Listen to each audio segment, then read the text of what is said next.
Welcome, everyone, to the April 23rd County Council Special Meeting. Tonight's meeting is a continuation of last night's budget hearings, which were a continuation of Monday's budget hearings. Tonight's meeting is in hybrid format with council, presenters, and public participation in person and on Zoom. Attendees can participate virtually by computer or other device, and phone lines are also available. Public comment will be accepted again tonight at the beginning of the meeting on topics that are not on the budget hearings agenda. Comments on agenda items will be taken as appropriate during the meeting. During public comment, Ms. Madison will look for virtual attendees that use the raise your hand feature on Zoom or *9 on the phone line. Please limit comments to 3 minutes or as otherwise directed, and state your name before making comments. Virtual commenters should include their name on Zoom so that they can be properly addressed. Comments should be addressed to the chair and should focus on topics, not individuals. Our goal is to complete the meeting absolutely no later than 10 p.m. tonight. Please let the record show that we have all 7 counselors present in chambers. And if you all wouldn't mind standing and joining us in the Pledge of Allegiance. I pledge allegiance to the flag of the United States of America and to the republic for which it stands, one nation, under God, indivisible, with liberty and justice for all. Thank you. And that brings us to public comment. Again, this section of the agenda is reserved for comments from the public on items that are not on the budget hearing agenda. Do any members of the public present wish to make any comments? I don't see anyone in chambers. Ms. Madison, is there anyone online? There is, Chair. Charlotte Dempsey, you should be able to unmute. Please state your full name and limit your comments to 3 minutes. Thank you very much. It's Mike Dempsey. My computer doesn't have Zoom on it.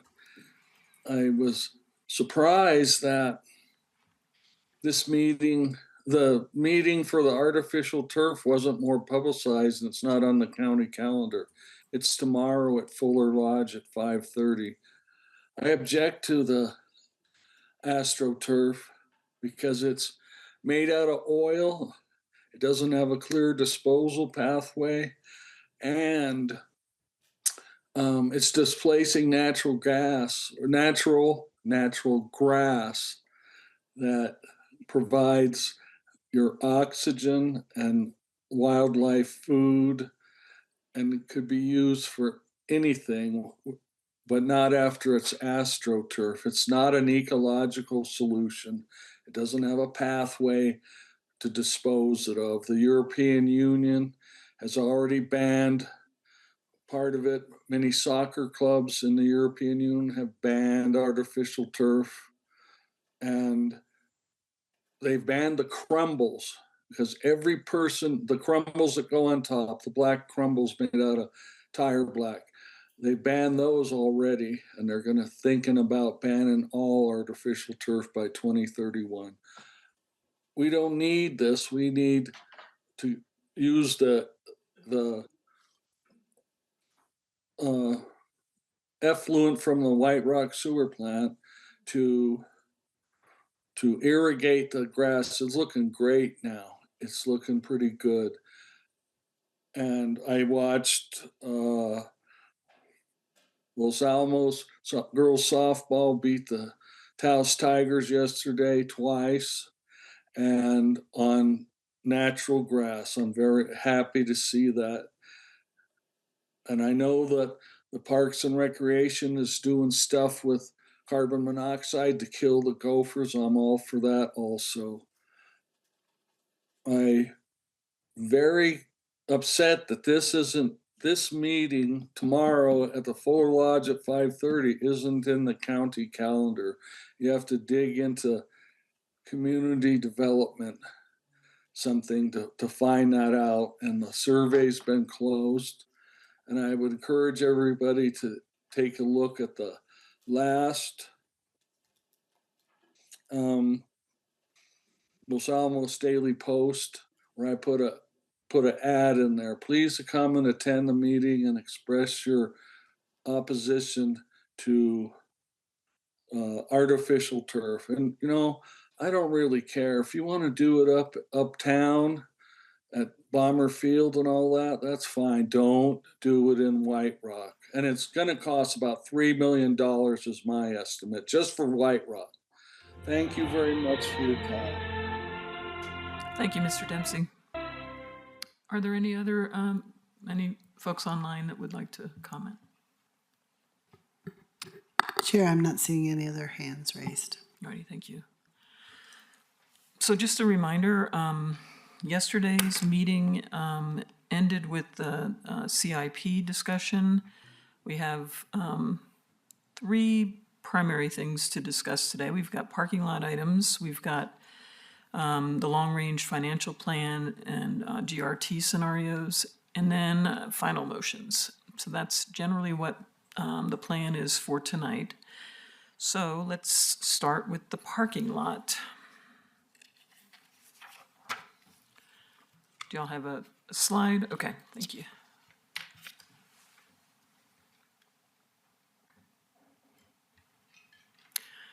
So the first item on the parking lot is the regional funding. I think there was some discussion about the original chart or that was provided, and I believe we have received an updated version of that. Do you happen to have that online? Or? If you give me a second, I'm just going to try Okay. to pull it up. And Madam Chair, Ms. Madison will walk you through it. Okay, great.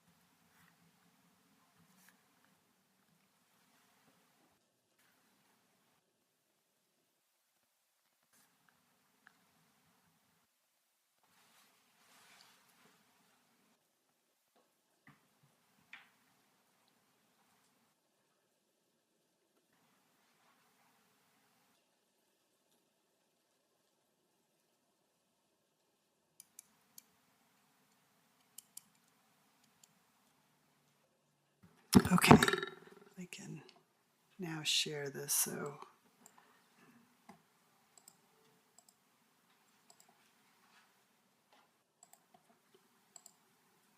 okay.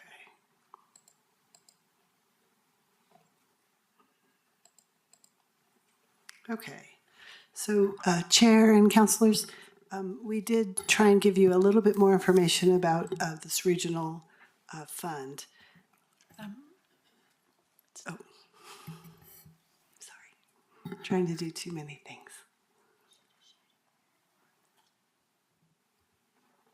Okay, perfect.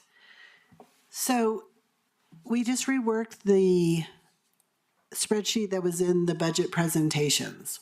So I really want to kind of simplify this, and we're going to really just concentrate on the FY25 projected budget and FY26 proposed budget. So if we can just look at those 2 columns, and what that shows is that given everything, you know, from the previous fund balance to what your new allocation is to our transfer in from the ED fund, if we spend everything that you have allocated, so that's the contracts, the North Central Regional Transit, that's the Regional Development Corporation, that's the money that you've approved for City of Espanola, the money you've approved for Rio Arriba County, and the Pueblo de San Ildefonso, that grant match. If you spend all that this year, at the end of this fiscal year, we're projecting that you're going to have 1.7 million and change. Okay? So if we take that into the new year, July 1, we have that 1.7 million. If you approve the budget right now for this fund, The new budget would be 2.5 million. And the only thing right now that we kind of know that we'll spend next year are the two programs. So the regional transit and the regional economic development. And so those items are there, 350,000, 175,000. So if that right now, that's all that's been allocated. So if that's all you spend, so that's what we know we're going to spend. So you really have 3.7 million to allocate if you were to, that's in fund balance. So it's basically what we have at the end of last fiscal year, the 1.7 million. The new allocation, again, if you approve FY26, it's 2.5 million in total, but we know we need about 525 for our other obligations. So that would give you, adding up 1.975 million to the 1.7 million, you would have 3.7 and change million to allocate in FY26. And hopefully that's clearer than I was on Monday night. But I'll stand for questions. Thank you, Ms. Madison. Are there questions or comments on this from any of the council members? All right, I don't see any questions or comments. And I don't believe we need a motion on, yes, go ahead. Oh, thank you for the clarification. Now I think everything there made sense. Thank you very much. You're welcome. Madam Chair, I would just say either at each budget parking lot item or at the end, we will like to know from council whether you want to include it or not when we model the new model for the amounts we want to put in the final motion. Some of these weren't included in the motion, some were for additional discussion. We would just like clarity from council on your intentions. Thank you. So this one was included in the motion Yes. already? Okay. Yes. This was just a clarification, is my understanding. Okay. The next item is a breakdown of the risk management budget, I believe. Yeah, that's what I have. I don't know what you had on your screen.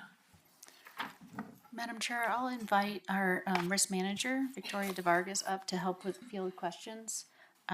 We also put on the dais a breakout to talk a little bit about that, but I think with this one, we'll just stand with questions. I'm not 100% sure what the questions, we didn't get too far into questions about what they were, so we would just like to be here to clarify what we can.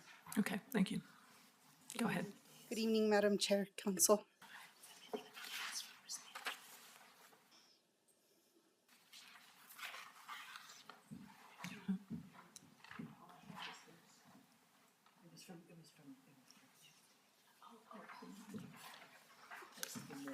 Sorry, I just want to make sure we had what you just said we had. Didn't know it was from a couple nights ago. That was fresh.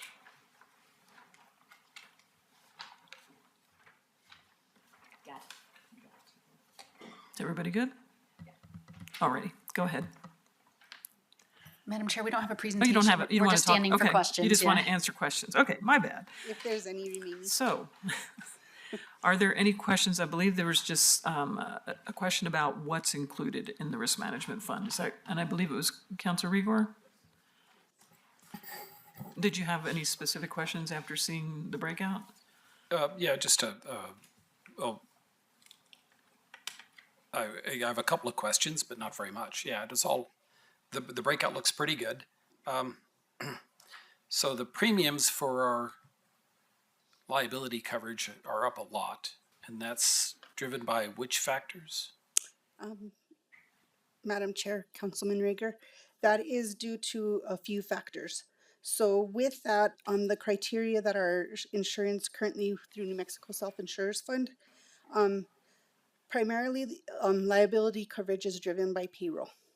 So we had significant increases last year that did have an impact on this year's premium. It's also a weighted allocation by losses, being that we are contributing to a pool. And so an increase in losses, they balance that out amongst You mean each our of the. losses? Yeah, Our losses, yes, then sir. our share goes up? Yes, sir. Okay. And then there was also legislation last year that increased our, added increases to our coverage on public officials and law enforcement liability. They are anticipating higher payouts related to those types of claims. So in anticipation for that, we have increased coverage, which increases our premiums as well. And then overall, the New Mexico. That's the state law for the liability of police officers for civil rights or something? Yes, Civil public rights law. officials and law enforcement. And then they reduced their discounts from 25% to 20%, which automatically gave a 5% base increase to all coverages in the pool, to all participants of the pool. Yeah, but I don't know, we had a discount in the first place. So. Right, yeah, it doesn't feel that way, I understand, but overall, it has to also do with our exposures. If we have an increase in exposures, which is an increase in claims, all of that plays a factor in that. And then also the reinsurance costs have gone up 60%. So a lot of that is driven by the natural disasters that occur nationally. So floods, fires, that has an impact on insurance nationwide. And so we are feeling that increase as well. Okay. So then what is our cap for individual losses, say in public liability of the county? So there's different caps on that, and if you just give me a minute, I should have brought my laptop with me. I'll grab that real quick so I can tell you what our declaration.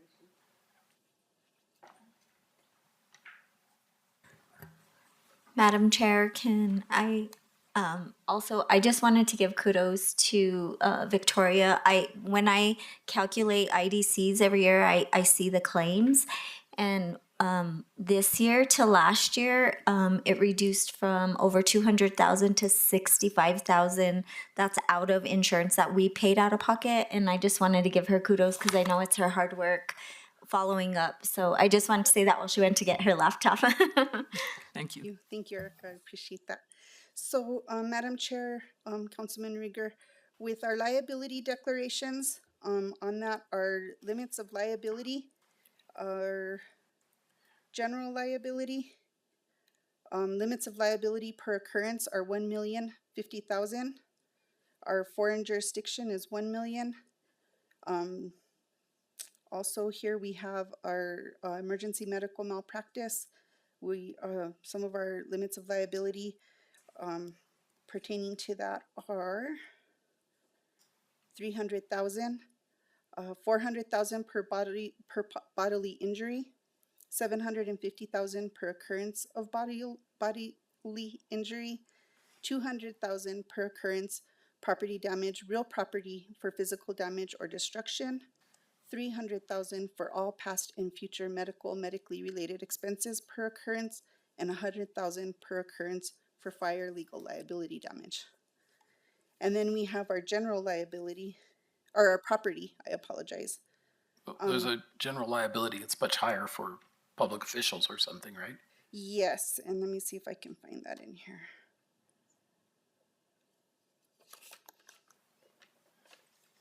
We have it broken down. Okay, so for law enforcement liability, per claim is 200,000. Limits per liability aggregate are 200,000, and our deductibles per claim is 2,500. Or 25,000, I apologize, 25,000. For our public officials' errors and omissions, limits of liability per claim are 200,000. I think it's 2 million. 2 million, sorry. Yeah, okay. I'm leaving out a zero, I apologize. And then limits of liability aggregate again are 2 million, and then deductible per claim is 25,000. So if we have a loss that exceeds $2 million, then that comes out of the county budget? Anything outside of our deductible. Yeah, so the insurance company would The pay insurance company covers up to that limit. up to that limit. And then, of course, we have a deductible before that. Yes, so anything under $25,000 we pay out of pocket. Okay, I think that, and then,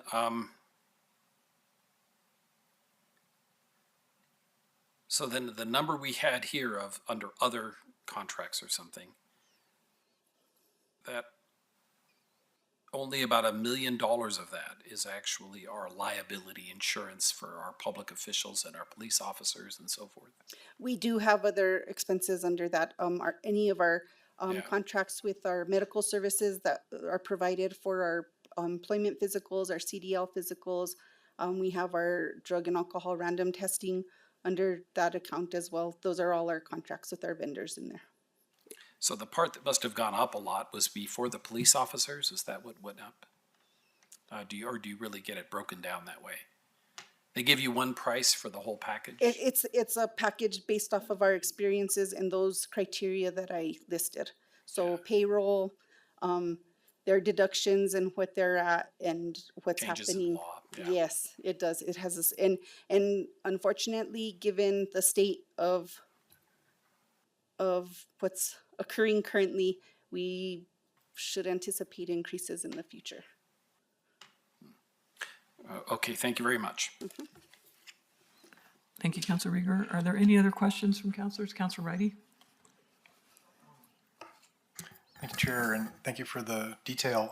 Just want to clarify, I guess, one or two things. So we have policies through the Self-Insurers Fund and the New Mexico County's Insurance Authority.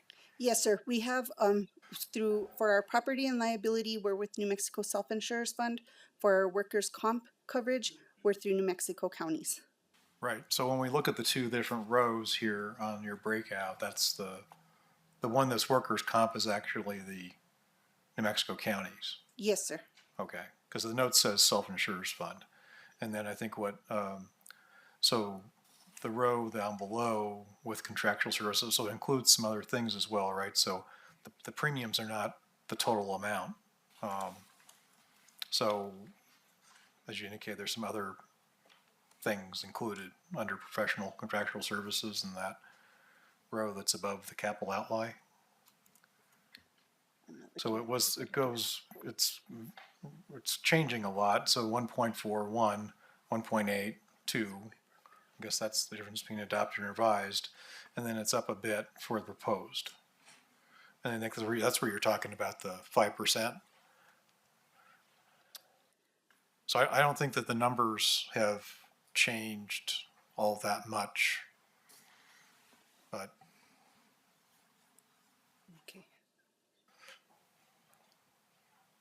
So, Madam Chair, Councilman Rudy, having just looked at this and processing this, I believe these are just based off of everything we've discussed tonight and that 5% being a big player along with our payroll increases okay, yeah, because the workers' comp strictly based on payroll, and then as well.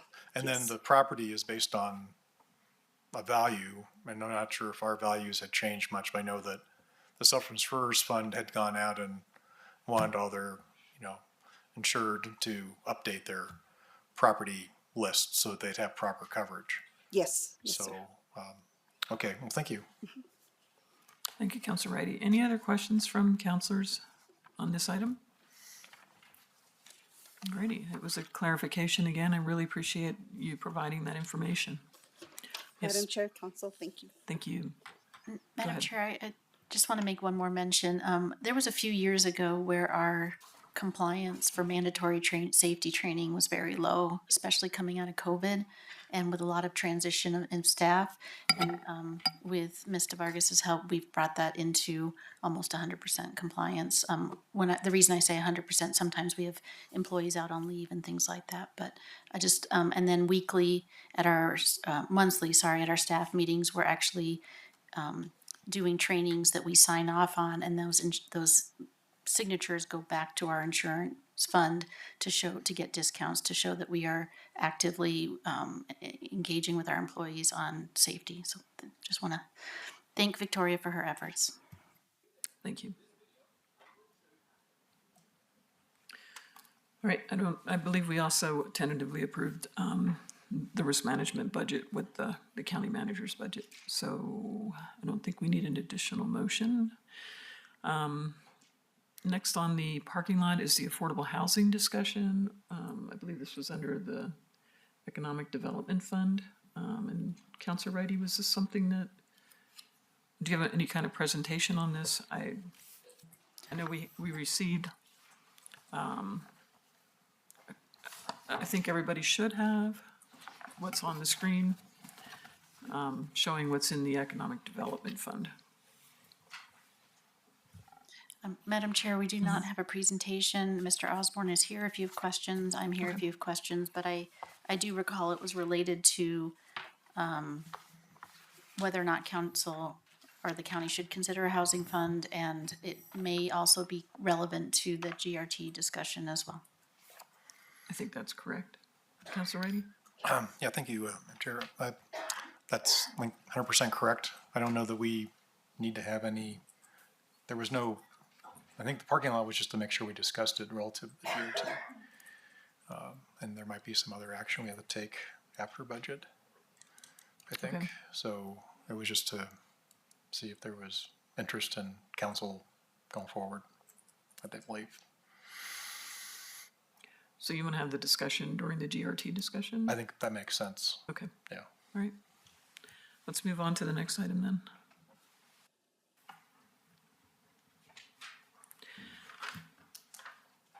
And I think it's the clerk budget. The clerk, so there was a suggestion made yesterday about a possible other option. Did you have a chance to look at that, Mr. Redondo? Chair Cole, councilors, first I'd like to apologize. I think I could have been a little more clear about my budget option. My intent there was to mainly driven by the fact that my predecessor had started this initiative to get the indexing done, and I inherited the end of the RFP there and was a little startled by the numbers I got. My impression of the situation is that we essentially have four options. One is to pay a lot of money to an outside group to do the indexing for us. One would be to potentially hire 4 or 5 casual workers to crank this out in-house. One would be to continue doing it as we have in-house in the spare time that we can, and potentially take 5 to 10 years to do it. And then the fourth is what I personally would prefer to do, which is to essentially continue as we are while I investigate the possibility of using emerging technologies, particularly AI or some other thing to expedite and get a better return on investment, so that we can potentially do this for lower cost and save the community some money. So basically, I just wanted to put this out there so that you would give me some direction as to whether or not you felt it was okay for me to delay action on this issue, even though I know there are members of the community that would like to see it get done sooner rather than later. And in the hope that we can solve this in a way that can be done hopefully quickly, but also in a manner that is affordable for the county. So with that, I'd like to stand for any further questions you may have. Thank you, Mr. Redondo. Are there questions on this? Just a reminder that we approved the clerk, tentatively approved the clerk budget without the budget option. Are we okay with that at this point? Any other Counselor Hand? So I still think that I'd like to hear where we're going with this at a later date, once Mr. Redondo has had a chance to study it a little bit further. But I am supportive of retracting my previous no and make it a yes, if I can do that. It was a tentative motion anyway, right? Yeah, you can't So retract I can it. just It's done. It's in change history. it to yes. Can change it to yes later on tonight. Okay. Any other comments on this item? Alrighty. I think we're good with Chair Cole, the thank you. decision that was made. Thank you, Mr. Redondo. All right. I think the last item is the police department options. Is that correct?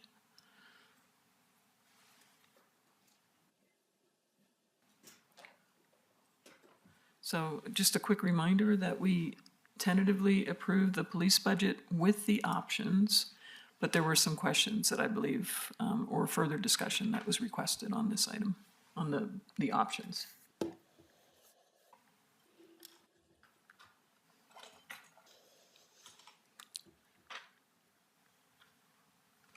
Can I Do we just- have a slide with the budget options on it? Thank you.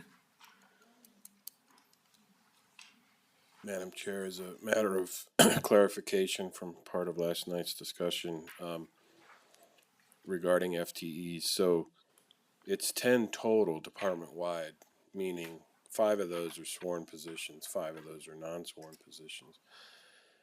Actually, within the next 3 weeks, we'll be hiring 2, so that'll bring us to 8.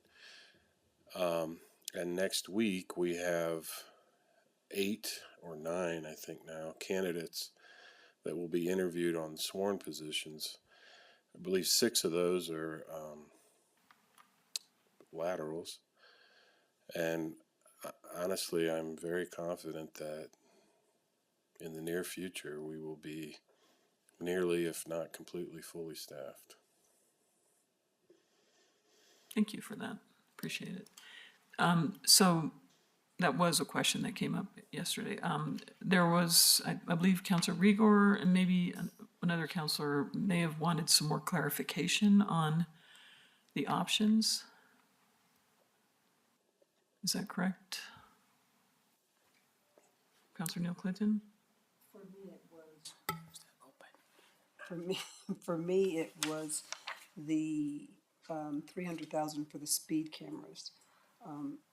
I mentioned previously that I was in support of having additional officers, but that the money for the cameras I'm not on board with.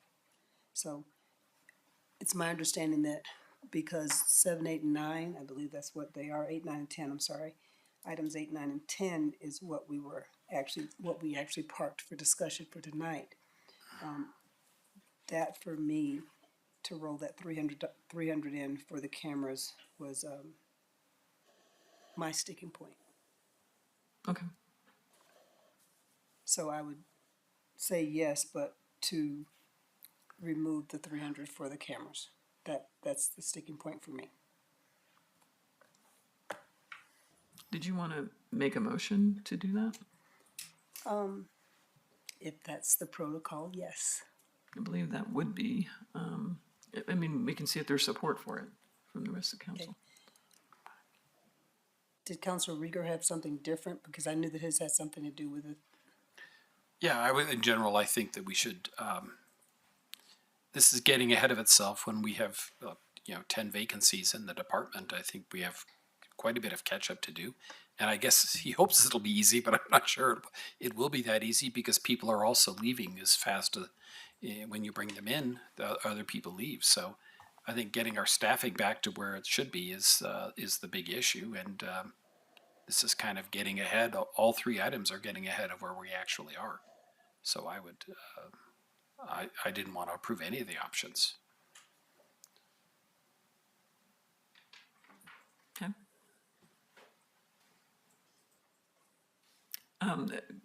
You can make a motion to remove all of the options. You can make a motion to remove option 10 and see if you can get if you have support from the rest of council. We've already tentatively approved all 3 options.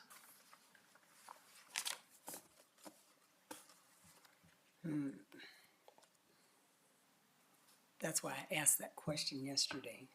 Okay, so I would make a motion that the budget be approved with the exception of item 10 for the cameras.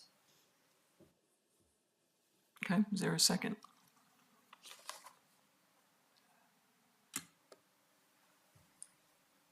Okay, go ahead. Go ahead. Did you second? Second. So there's a motion from Councilor Neil Clinton and a second from Councilor Rigor to remove option 10, the speed cameras themselves from the police budget. Is there discussion on this topic? I mean, my only discussion is what I heard from Chief yesterday, and that's there are places where it is difficult to pull vehicles over. And in fact, I think there's a lot of places other than the truck route where that can be unsafe. Even if you have 3 vehicles where one is clocking folks, one is radioing, and the other one's chasing, I still, to a safer area, I still think that you have issues with police cars on the side of the road pulling people over. And to be honest with you, if you're a county councilor and you're one of those people that gets pulled over, it can probably be pretty embarrassing. It's probably better to just get a fine in the mail. Anyway, those are my only comments. So I'll segue into that. Yeah, go ahead. I agree. And again, I'm in support of having additional officers. I know one of the buzzwords that kept coming up was behavior modification. That was one of the reasons why I asked regarding the tickets, the increase in tickets. We tend to get those during the week, not during the weekend. So that tells me that it's the traffic that is coming to work or leaving from Lano. Because I think we talked about that, but I think the chief said he needed to go back and actually be able to pull the data points on that. And having said that, the behavior modification begins with presence. I see where the cameras could be effective, but I also think that the human engagement, having additional bodies, is really what's going to change that behavior. It's as you said, I don't want to be embarrassed when I'm speeding. I'm going to see that same person at Smith's. So I'm going to modify my behavior so that I am driving purposefully and not like a maniac.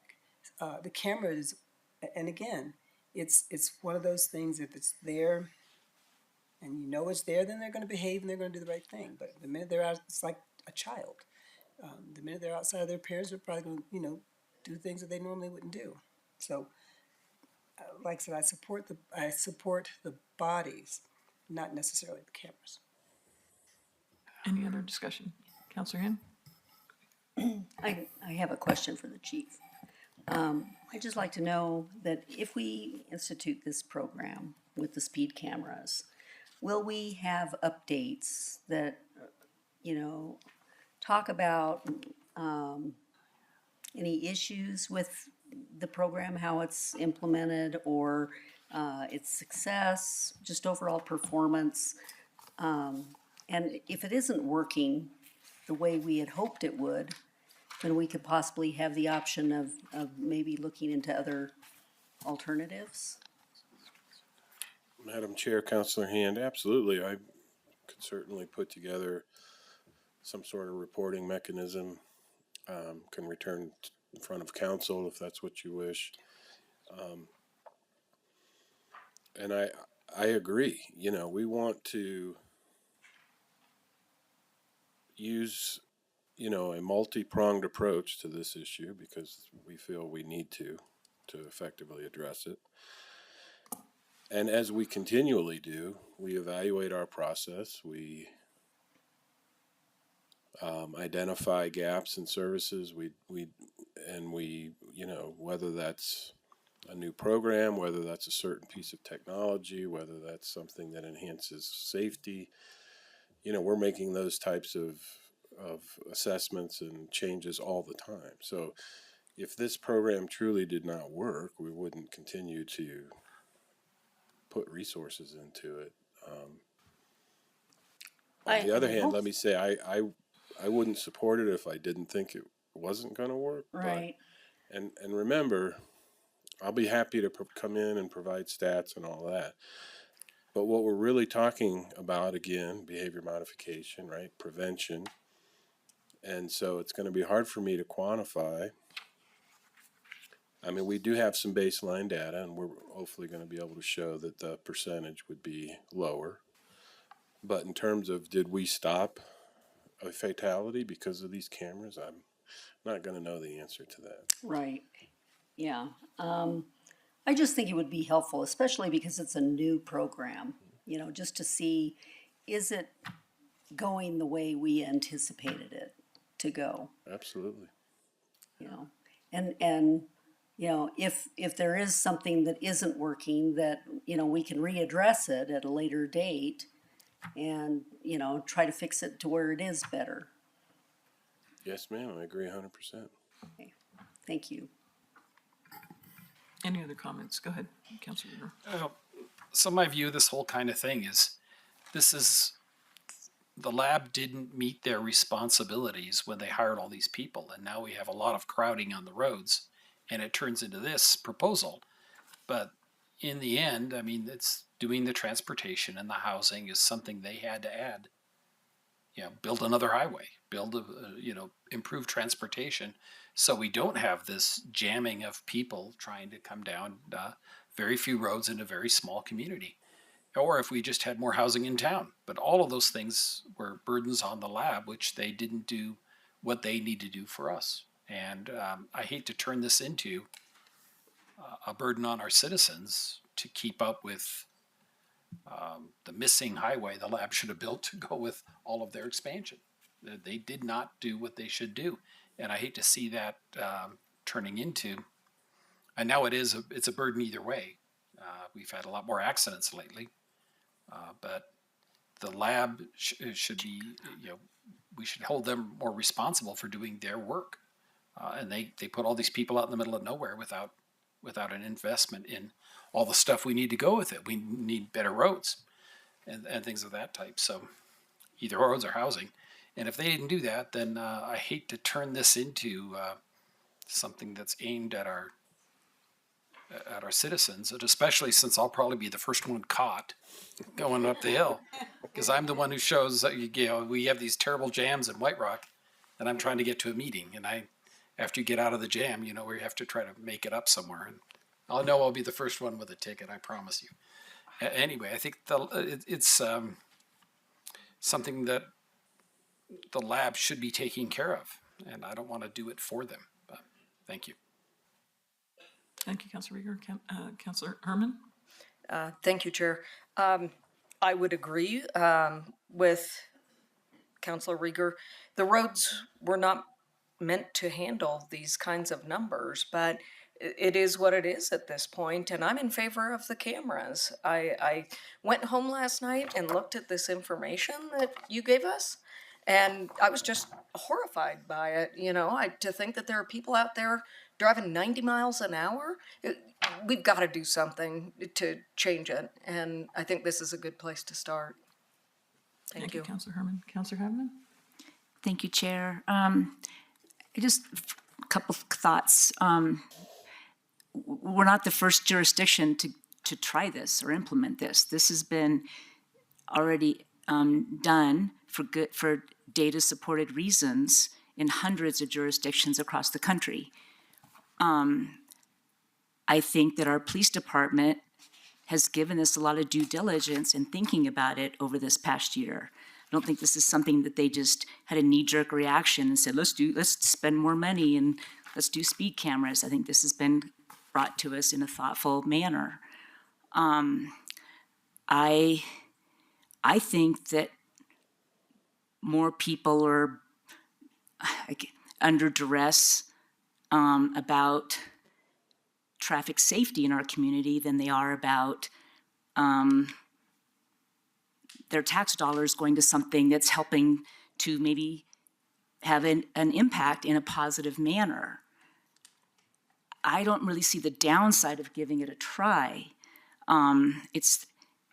We're a very fortunate community. We have resources, and I think $300,000 to help support our officers so that they can then do other things that our community is asking for is a great investment. It's repeatedly, year after year, safety in our community is rated the highest as far as attributes that people value. it's right up there with open space, and I have a feeling, I think it's higher most times, not only in how we perform, but how people expect it to be. And when it starts to go down, that's when we're going to hear from people. And people, I have been hearing from people. I think that if we know there's traffic, then we all have to leave our houses 15 minutes earlier. I came from the Bay Area. I worked in San Francisco. That's just what you did. And if there wasn't traffic, then voila, you were early. I think I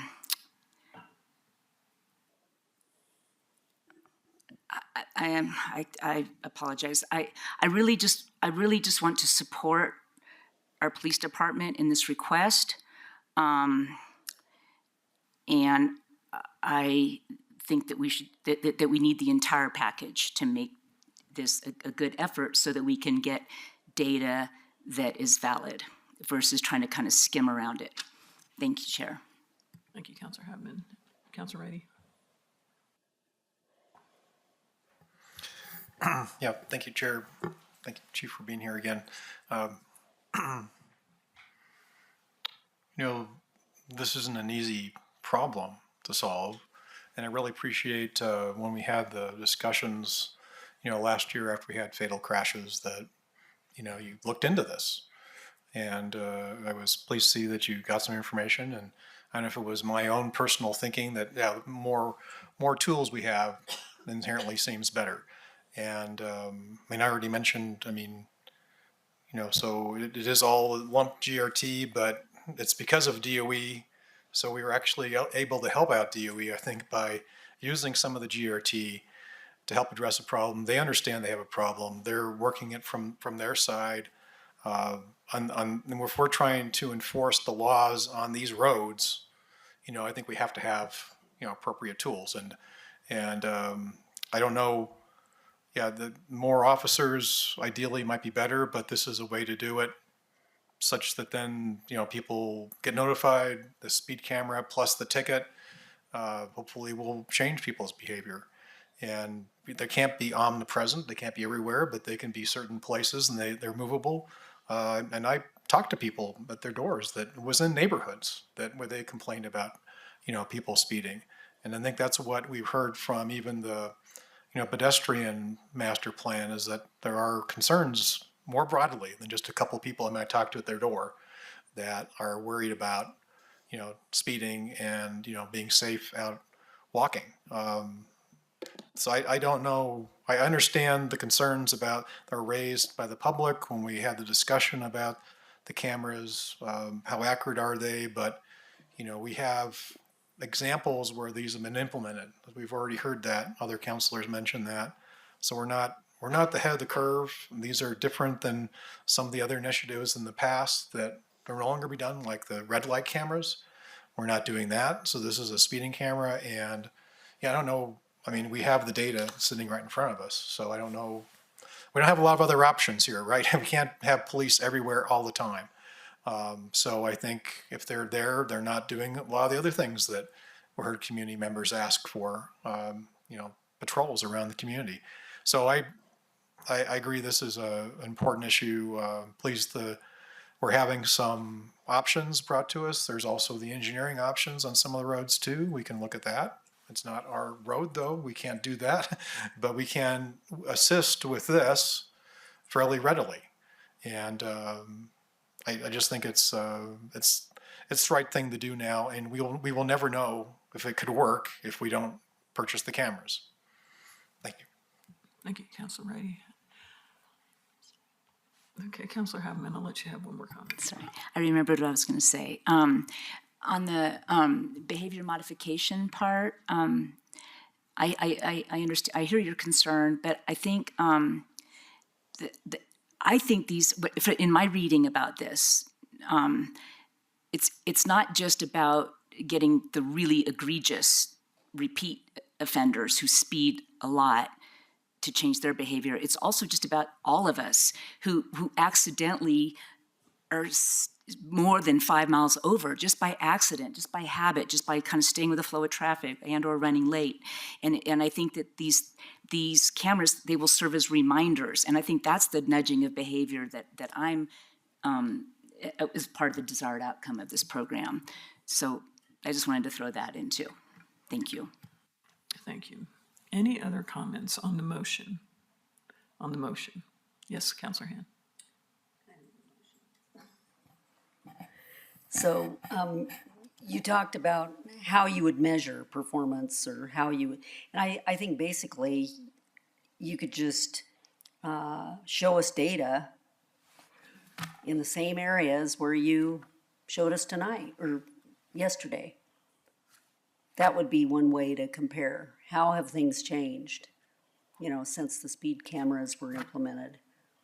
And it would be relatively simple, but I realize that, you can't say, well, the speed cameras prevented accidents or deaths or whatever.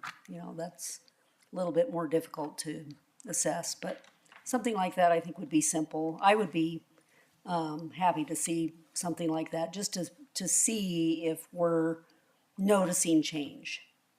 I would be happy to provide that to you. Okay, thank you.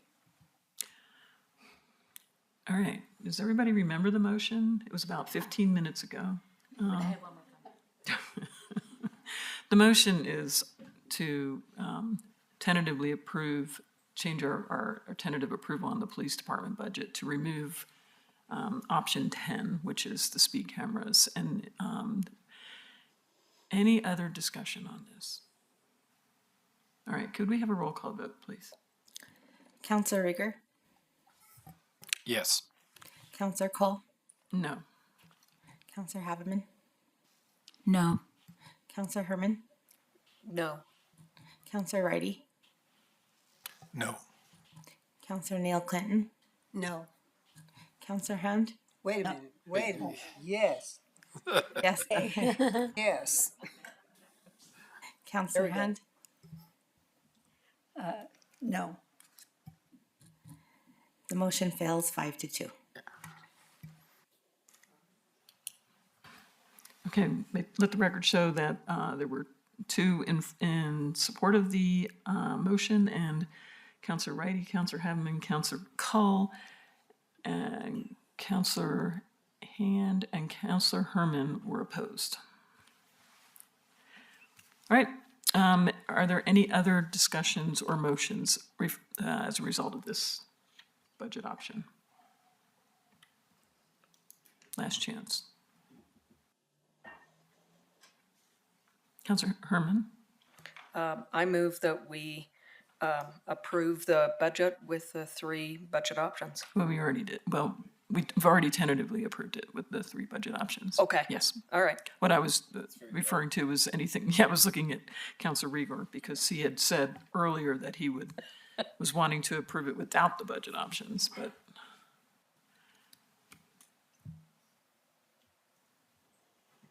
You're saying that yesterday we voted to approve it with all the budget options. tentative, Okay. yes.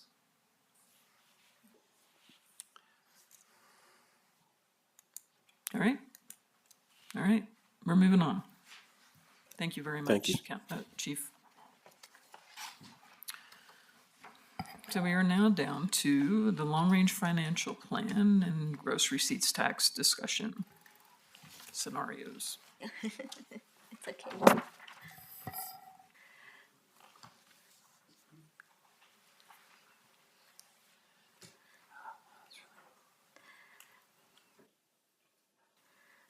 Madam Chair, councilors, I'm going to go over the scenarios you have. Just a little caveat, it does have a one-time $250,000 amount that was not approved through the clerk's office, but that does not affect the out years, so the out years will continue to stay the same. So I'm just going to go through my presentation, and then I'll stand for questions, and I do have a live model if you have additional questions above what the scenarios are showing. First, we'll begin with the current year general fund proposed budget. As Ms. Peralio mentioned on day one of our budget hearings, we're experiencing a current decline in GRT revenues.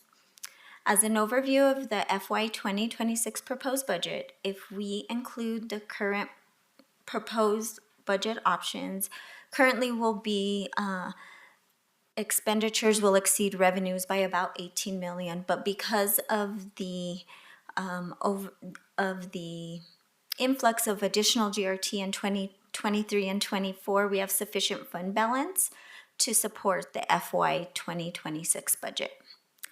In line with the current decline in GRT revenues, we've also reduced transfers out in latter years in the amount of approximately $34 million.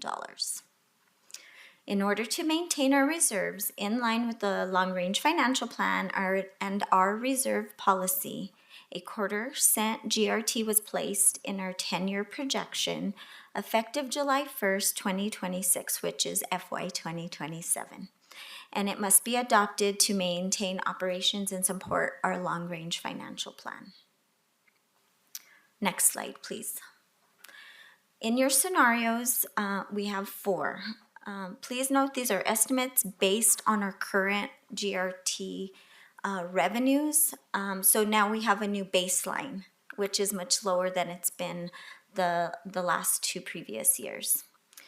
We've created several scenarios. That the first one includes the proposed $0.25 GRT and proposed budget options, which supports our long-range financial plan. This proves to be sufficient. In scenario 2, it does not include the proposed GRT. And if you look at the bottom line, this is not sustainable beginning as early as July 1st, 2027, which is FY 28. So if you, and I can go through those with you, I just kind of wanted to give you the highlights. So the second scenario, if you look in column FY 2028 near the bottom, you'll see that our reserves dip below the 20% requirement. Scenario 3 does not include either the GRT or the budget option. So if we did no budget options, we did not implement the GRT. Beginning July 1st, 2028, we would be in a shortfall and dip below our reserve, our approved reserved amount, which is 20%. And the fourth scenario, we went the complete opposite direction. We put in a half-cent increment with all the budget options. And because of the additional funding, this also includes adding back in $10 million each year in transfers while maintaining our target reserves. So you have 4 different scenarios there. The first one is maintain status quo as we adopted last year. We plugged that into our long-range financial plan. The second one is just not with the second and third one do not have the GRT, and the fourth one has not only a quarter, but another quarter to have a half-cent GRT. Can I have the next slide, please? So what's the taxpayer impact on this? A taxpayer will not see an increase until they spend $40 on goods. So if they go to Smith's and spend $40 on clothing, not groceries, because we don't pay tax on that, they will see a 1 cent increase. For the first year, additional revenues estimated to be $7.2 million. And just as a side note, if we do the half cent, we would just double that, so it'd be 14.2. And also shown on the slide, we put our neighbors in there, just so you can kind of see a comparison of our neighbors. Taos, because I just did this a couple months ago, they must have in January just implemented an additional increment. It kind of blew me away that they're over 9% GRT rates. If you look at Los Alamos, we're at the bottom at 7.0625%. That's just an overview of the 4 different scenarios. I'm here to stand for questions. I didn't know if Ms. Laurent had anything to add. I know Councilor Wrighty had some questions about the housing that he wanted to discuss during this time, and I can stand for questions. Madam Chair, Councilors, I don't have anything to add, but I do think it would be worthwhile to bring up the model based and just have it ready so that you can see questions. we will actually plug in the actual amounts of the minus the one budget option that isn't moving forward. So you can see that. And we can also toggle back and forth between quarter and half cent so that you can see that. But I will say that based on our conversations yesterday, I do want to say that there's still, I will reiterate from the first night, there are uncertainties. This model does not include a further drop in GRT, which could happen. It's still going up and down month to month. And we get the statements 2 months later than the expenditures happen. So it's delayed information by the time we get it. And I would say that many of the projects, although we have really gone through every list line by line and every project and tried to make sure we've added monies if we to current estimates. Sometimes we don't get bids. Sometimes we just get one bid. There's a very good chance that the estimates are still not reflecting other increases to supply chains or other things. So with that, we're prepared to do an interactive back and forth, however council would like. Thank you. Thank you for the presentation. Are there questions from councilors? Councilor Righty. So can you pull up that chart again? Because I believe the numbers are off by a factor of 10 on the tax. Because if I'm thinking about this right, if it's 1% on $100, that's $1. So that 1/4% would be 25 cents. So I don't think you spend $40 to pay 1 cent. I apologize. Yeah. I'm gonna have Melissa check that for me. Okay, while I we're just going. did the math on my phone, and Okay. I believe that, I thought that was off. But it is not a large amount of money, but it's not as low as this. So for each 1/4%.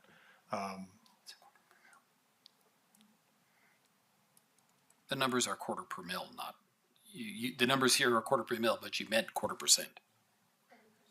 Yeah, it's but a quarter, not. 1/4%. Yeah. Well, there's a lot of uncertainty, certainly. But I think one thing we do know is we need affordable housing. So that's why I thought it made a lot of sense to try to have, if we can do a dedicated fund. So we had approved last year the 1/4% increase, right? Just at this timing we're discussing right now. And we said, well, we'll see. And now we see, yeah, it seems pretty likely, I think, that we need that.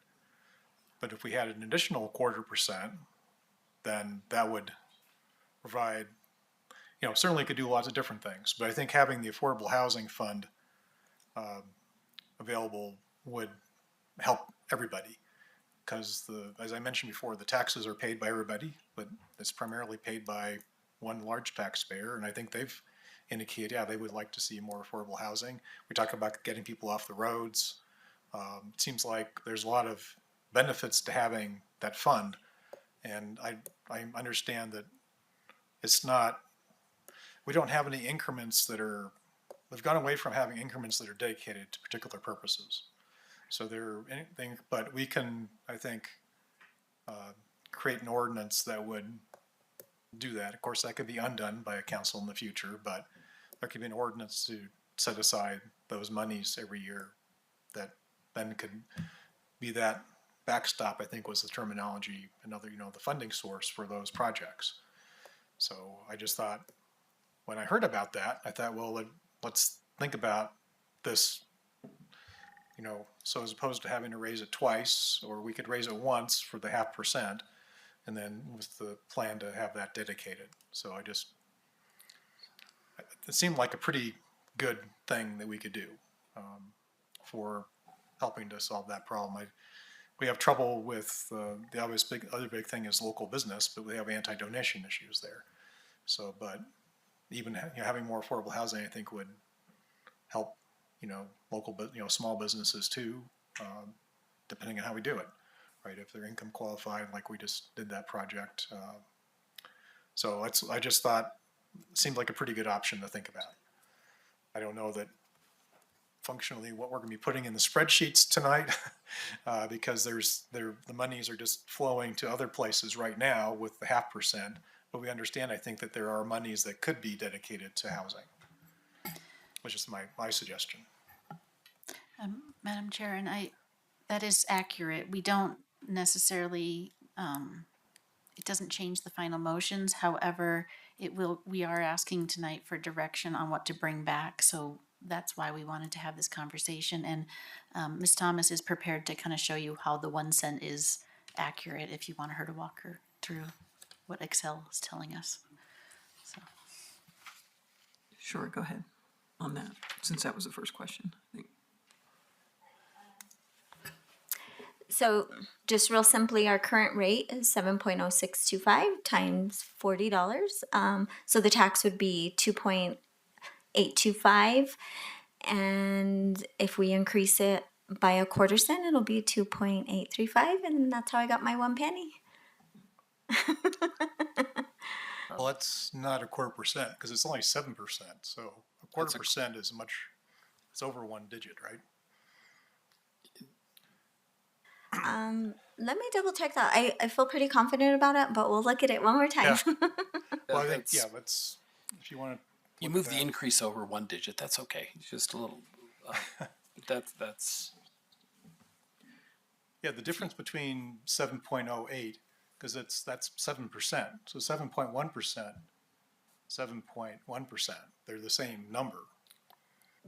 And we're talking about raising it by 0.25%. So let's do this. 0.07625. Okay.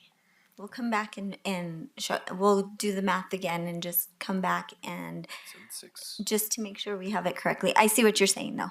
Yeah. Okay. Thank you. I don't think it makes a practical, it's, whether it's $40 or $4, it's still not a large amount on a purchase. You spend $100, I guess I won't say the name of a store. A store in town, if you spend $100 it's taxable, then it's 25 cents, right? So that's the delta for people. He's right. So, do you have any response on the additional 0.25 cent and whether it could be dedicated to affordable housing?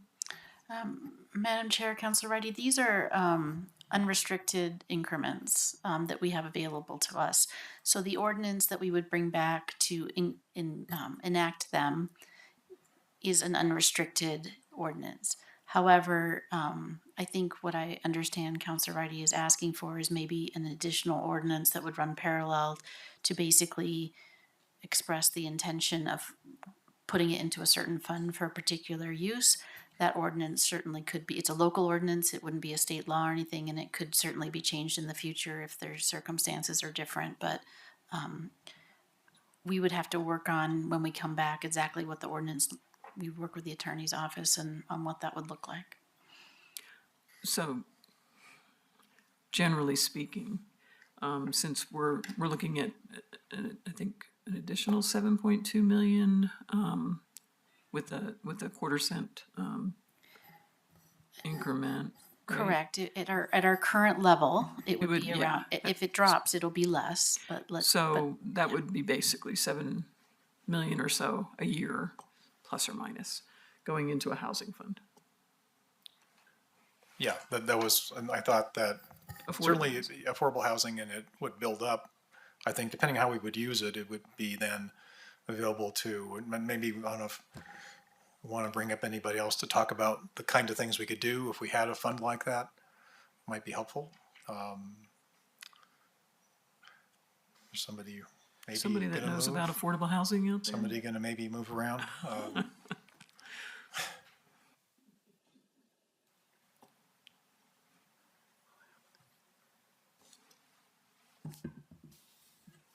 Madam Chair, Councilor Ridey, with those funds, there are a number of different things that we could do. We could stockpile the cash and use for purchases of deed restrictions like we recently did with the 9th Street Apartments.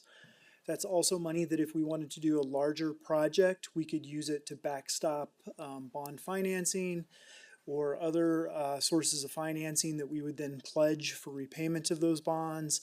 If it's a really big project, typically the revenue from the project would actually pay off those bonds. But on some of the larger financing, they need a debt service reserve, which is to say, if occupancy falls below 100% occupancy, you don't have the revenue coming in to pay off the bond, then the county would be on the hook to backstop that until we were able to get above the threshold with occupancy to do the debt service on the bonds. So there are a number of different ways that we could use that money. If we had $7.2 million, we could put some towards backstopping bonds. We could use some for buying deed restrictions. I can imagine, within that table 29, table 29 within the affordable housing plan, we talk about some of those different strategies that we have. And the first strategy that we were able to implement was the deed restriction buy downs.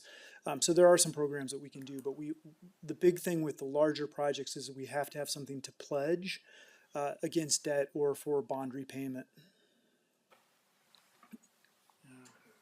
So I guess just to follow up, so does it matter if it's it's pledged by this ordinance as opposed to by statute with where it's restricted?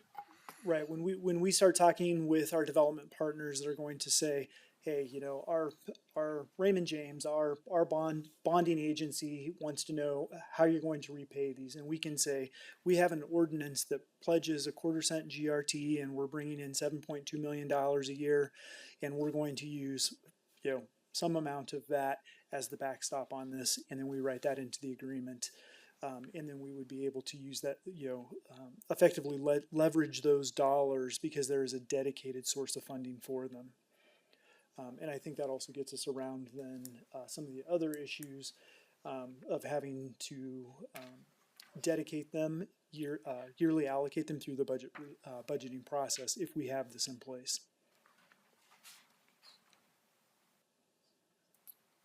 Any other questions on this item? Yes, go ahead, Councilor Hammond. Thank you, Chair. And I appreciate Councilor Righty bringing this up very much. If we were to have a 1/4 cent increment GRT dedicated to an affordable housing fund, how does the accounting work on that? And where does the money sit? So, Madam Chair, Councilor Haveman, we would set up a special fund, and I don't know if it would be a sub-fund of the economic development where we currently use HUB housing funds, but we would basically set up a fund. And it's similar to what we have now. We have a GRT increment that goes to environmental services and one to fire, so it would be just similar to that. Okay, a good reminder, thanks. I just really don't know accounting-wise how that works. But then that fund can't get tapped into unless we had an emergency and council said we were going to divert it for something else, as you mentioned, right? Implementing the tax in and of itself, it's an unrestricted tax. It would be self-imposed restriction that the council would consider. And if council does that, then, and I know we'd have to get attorney input, but does that help our housing staff? Because Mr. Osborne, you said well, we would be able to let them know we have this ordinance that has this thing, but could we also then say, 3 years from now, and we have a fund sitting with, $20 million in it? I mean, are we able to leverage that if we haven't spent it on something else because maybe the opportunity has not arisen? Madam Chair, Councilor Haveman, when we do a call for interest for a participation to do a project, it would increase our bond capacity, it would increase interest, and it would just basically, we would be able to market to developers or property owners that we have ability to participate and incentivize redevelopment for the purposes of housing. And that it would reduce the barriers that we're seeing right now in projects to get the financing they need on projects. Yeah, it really does two things. It allows us to participate on the front end, so we have to borrow less money, which then brings the overall debt and bond service or repayment service to the project down, and then it gives us something to pledge to repay those if something were to happen with occupancy, and that's really what the finance side is looking for. So it gives us just another really big tool to have that most communities in New Mexico do not have right now, and that's a dedicated source of funding for housing. And it would be a pledge with some certainty because it wouldn't be at the whim of a changing council, a changing, winds or whatever. It would, because this ordinance would be in place for the collection of this GRT and the designation of it into this fund. Yeah, I think the short answer is yes, but then we would also have to provide the assurance that we have an obligation now on this, so we wouldn't, if we needed, if we have a pledge for $1 million a year, we would have to honor that pledge to keep on the right side of the financing, but the other unallocated money could be unwound by a future council through an ordinance change. We just have to make sure that our obligations are being met using those dollars. So we could enter into an obligation, and then a couple things could happen. A future council could decide to change to redact that ordinance or modify it, and or our gross receipts revenues could plummet unexpectedly, and it's not $7.2 million anymore from this quarter cent. It goes down to $3.5 million or something, and we're still stuck with this obligation. But we did that obligation because it's an investment back in the community. So I wish I hadn't said the word stuck, but you know what I mean. My hope would be that we would have a very successful project that we're fully realized and generating appropriate revenue to cover any of the debt service. This would just be a tool to backstop should we ever get into a position like that. And Madam Chair, Councilor Haveman, I would just add that it's two steps. It's one, the obligation council would do to put it into the fund for a purpose. And then there would be a next step of bringing back some sort of agreement where we've committed those funds. And at that point, they become encumbered. So any future council wouldn't be able to undo that action where they've already made a contractual commitment for those dollars for a project. Absolutely. And just having this fund doesn't mean that our housing staff or county staff has the prerogative to just go spend from it, right? Any project has to come back to us to approve. Absolutely. So there's still more public input and due diligence on that. And then I feel like the nature of the transfers that are, they run around $25, $24, $27 million a year. Until the one scenario where we add in $10 million under the half-cent gross receipts tax scenario. Those transfers are for a whole bunch of potential needs that we as the county might have, that we've always had and we will always have. And some of those needs could be housing, because that's one of our most important needs in this community. And so if we have a dedicated fund for this with that incremental quarter cent, then the primary quarter cent that's unrestricted could then be used for the plethora of other needs, and it doesn't kind of get picked at from housing. Madam Chair, Councilor Haveman, I agree with that, with one caveat though. That initial quarter is also tied to our long-term financial plan health. Currently, without that, we are in a situation where we should be making some significant reductions next year in anticipation of out year not meeting we would be going into our reserves and we would be out of compliance with our financial policies, and we would have to come up with a plan to reduce and build those back up. So I would say that, based on how we've built this model, it includes that need for baseline operations as well. It will also include create some buffer in our out years as well. So I'm not saying that it's required and it's all zero. It does create additional fund balance that could be allocated in out years for the things you described. Okay, thank you. I appreciate it. Thank you, Chair. Thank you, Councilor Haveman. Go ahead, Councilor Neal Clinton. So I thought that's what the whole purpose initially was for the 0.25% was to shore up the budget because we realize there is going to be a rocky road ahead, correct? Madam Chair, Councilor Neil Clinton, that is correct. I believe when we're talking about housing, we're talking about doing something in addition to that. Exactly. So therefore, if we chose to do 0.5% instead of 0.25%, theoretically, we could still have the 0.5% go towards shoring up our budget and then quarter. We could still have that quarter go towards shoring up the budget, and then the other quarter could then go into housing or whatever dedicated fund we wanted to have create, correct? Madam Chancellor, Councilor Neil Clinton, yes, I believe I'll look to Councilor Brady if that meets his intention, but that's my understanding. Coolio, thank you.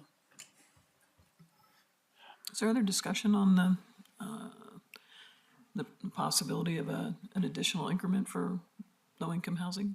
Councilor Hand? So I've got a couple of questions based on the information that I've been hearing here. So my understanding is that Councilor Righty is proposing scenario 4 with the 0.5 GRT and 0.25% or 0.25 cent would go to affordable housing. I guess I've got a few questions about that. First of all, I'm supportive of the concept, but I would like to see something fleshed out a little bit more. And I'm wondering if we can have, if we agree that this is a good path forward, that we revisit this with more information, get, the economic development staff involved in providing, a more defined proposal, and can we institute an increase in GRT at another time other than this budget hearing? Madam Chair, Councilor Hand, I was kind of half paying attention to the conversation over here, but if I understand the question correctly, you are not enacting that now, and you do not need to act it now. We, in our current year and our projection for our next year, we are still in good financial health based on our GRT revenues from the past years that have been significantly high. It's in the out years that we run into issues. And we, in between now and when we believe we should need to enact it, which is we will start the process in the fall, we could have more information about what's happening with GRT, one way or the other, good or bad, that will inform that. So you absolutely are not logging into that at this point. But based on the information we have, you could choose to do some now and some later. We still, that capacity to add an increment won't go away in the future. I believe we can only do it once a year, which is matches our fiscal year. It used to be twice, but the new law, we found out, took that away. The January option is no longer an option, so it would have to be on the fiscal year. And my only thought on that is just it's a difficult thing to do, to increase taxes. I mean, staff doesn't take that lightly by any stretch. But I also think, doing it twice might be harder than doing it once. But again, it's going to be council's discretion. We're just trying to anticipate where council's mindset is on some of these things. And I think it's important to understand that we're not going to have the room to add things and projects and things in the future if we don't look at that, and especially not if we see further decline. So, I mean, that's why we brought this up as for discussion. So thank you. So I've got a number of different questions, and they're not necessarily going to be sequential, but I'll just put them out there, and hopefully it'll make some sense.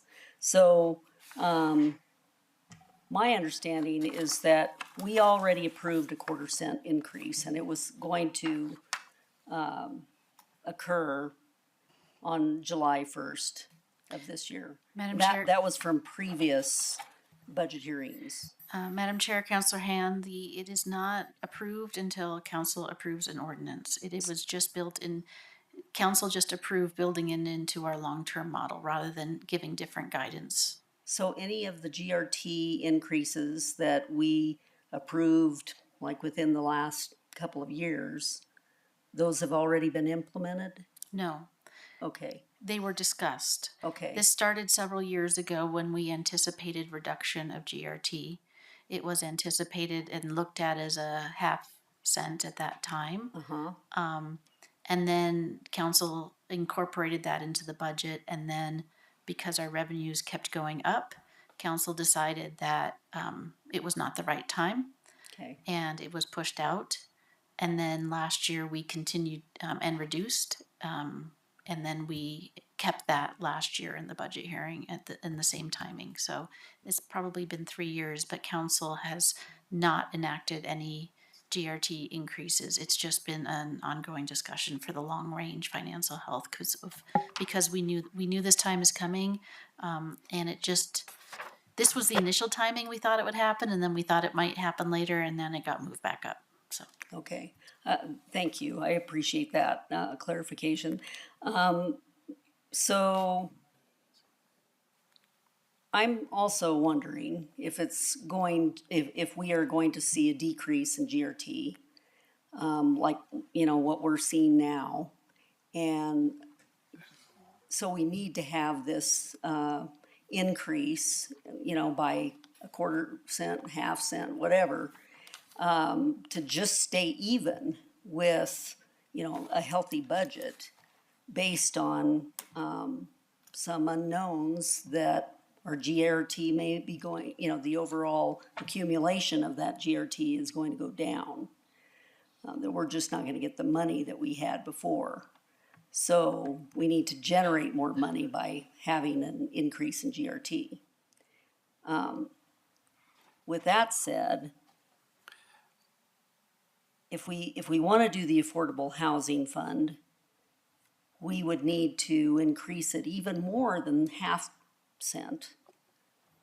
It could be like 3/4 of a cent. I don't know, but the one thing Chair, about Councilor Han, just to answer your question, I don't know that we know that yet. okay, I think we are fairly confident that we have leveled off at a new normal, and we do not have any indications of that. And there's other projects that we know are going to happen that are construction that will generate. I mean, it's the construction activity that really gives us those spikes of gross receipts tax. So, we know that's still ongoing. So, it's just the uncertainty at this point that I'm trying to convey.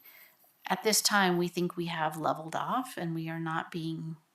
We don't have any indications that it will happen. I just think it's important to understand it could happen just because things are changing right now. but basically, if we find that it is decreasing, we're not going to be able to do anything about it until a year from now.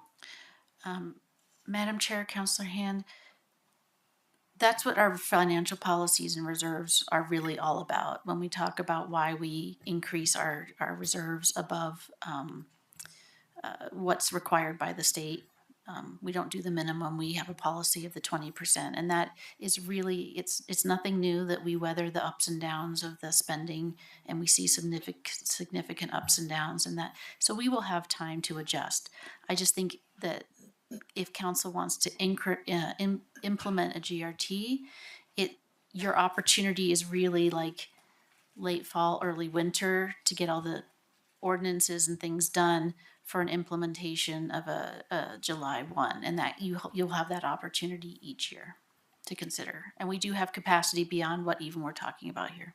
Okay, and regarding the affordable housing projects, or, having a fund, we have limited land and I think limited opportunities for affordable housing projects. If we have this fund that continues year after year, are we going to run out of projects and still we're accumulating this money, and then what? Madam Chair, Councilor Hand, I think that would be the purpose of, I think that at that point, given the circumstances, that council would consider revisiting that ordinance and revise it or pass a different ordinance. Okay. At some time in the future, when we start to see that we're accumulating money, but not too many opportunities to execute projects. Yeah. So basically, does Counselor Righty recommend scenario 4? That's my question. That scenario 4, we would have this affordable housing. We would, have these understandings about, we think we're stable with the level of GRT that we're going to accumulate in years, in upcoming years. Is that what you're saying? Scenario 4 is? Go ahead, Councilor Ray. I think Council Hand, practically that's scenario 4, because we'd already tentatively agreed to doing the hike a quarter percent next year anyway, and then we were waiting to see, because it was the discussion about, well, if we had done the 0.5% originally, then we would have really overcollected. Of course, we would have had more money, right, for projects, but we would have overcollected. And just philosophy I have is like, we just want to collect the money we need. And like you said about affordable housing, if it turned out that, we don't need that money in the future, then it can be redirected. It's an ordinance the council could change if the conditions change. But for this budget, I actually went back in time to old budgets.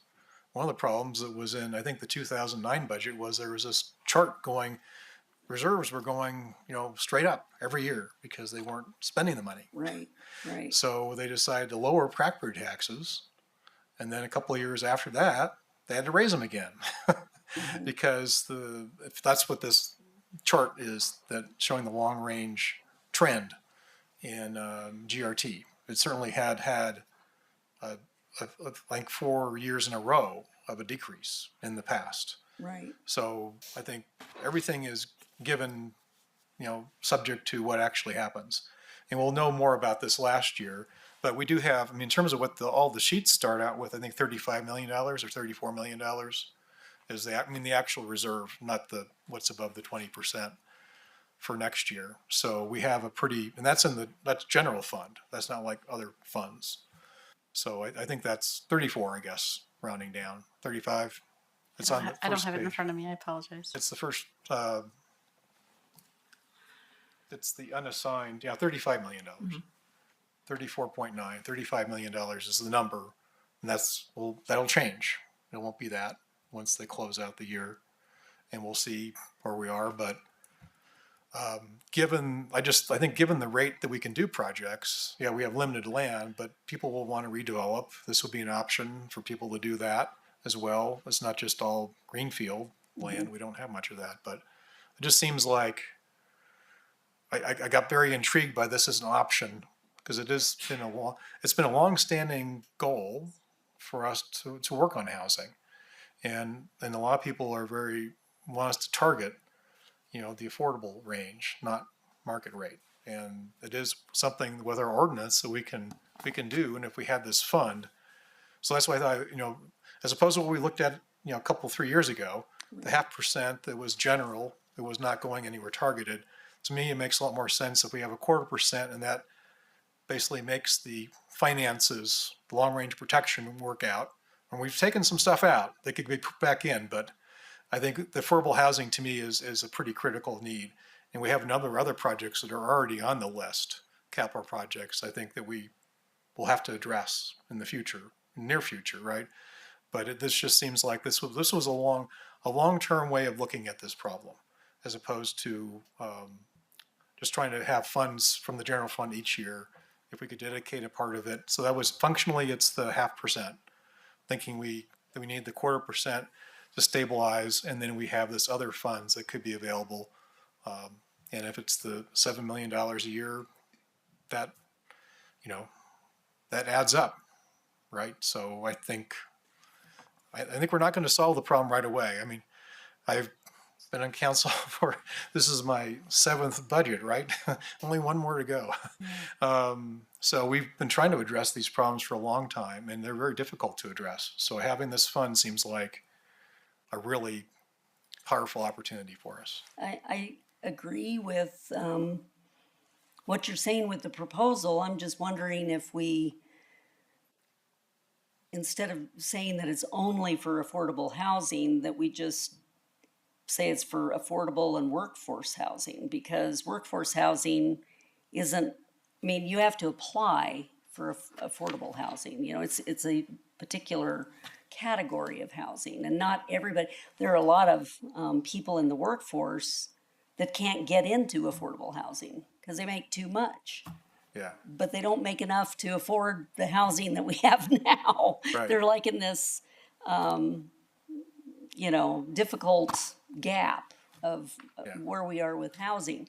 So could we do something like that for this quarter cent? I think that's what we're calling it affordable, but it is really workforce housing. Yeah, It's not necessarily targeted at the 40% area gross income. Okay. 60%. It's broadly applicable.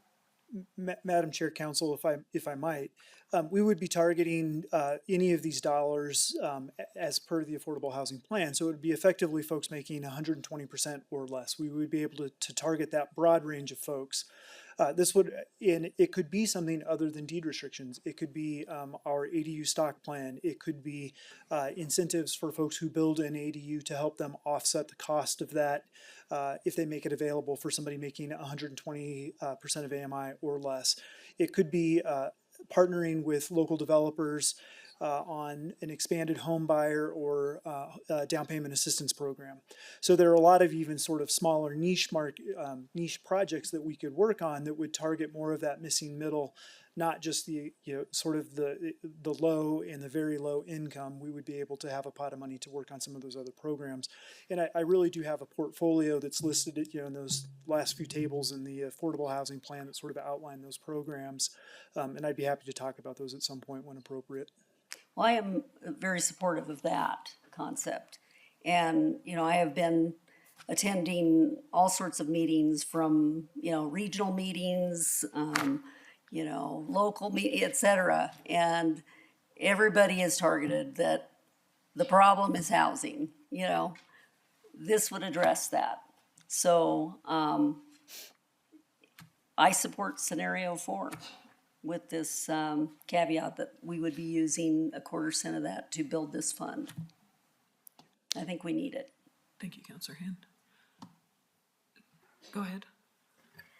You I have new just wanted, calculations for us? yes, I just wanted to clarify, and we did some math, and you were correct, Councilor Righty.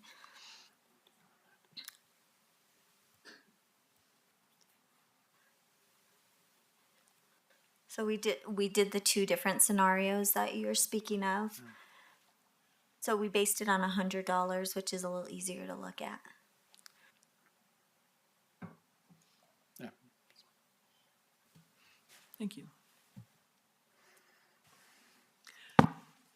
Other discussion on GRT at either a quarter cent rather, or any discussion on the affordable housing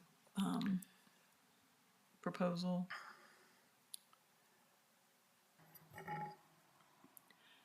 If it helps, Madam Chair, we could bring up the live model. We could plug in the half cent, and we could plug in the recurring and one-time budget options that you all have tentatively approved. And you can, I would recommend you look at some of the, out years and the balances just to kind of get a sense of what it looks like, since it's a little different than what we printed out for you in the scenarios. Okay.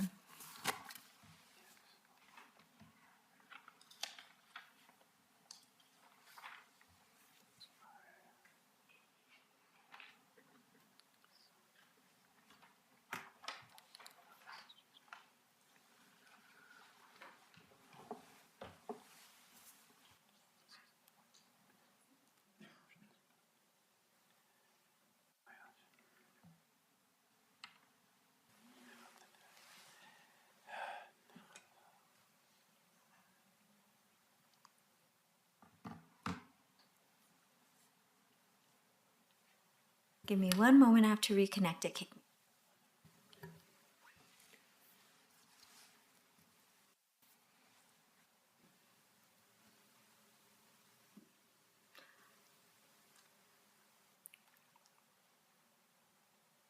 That's interesting.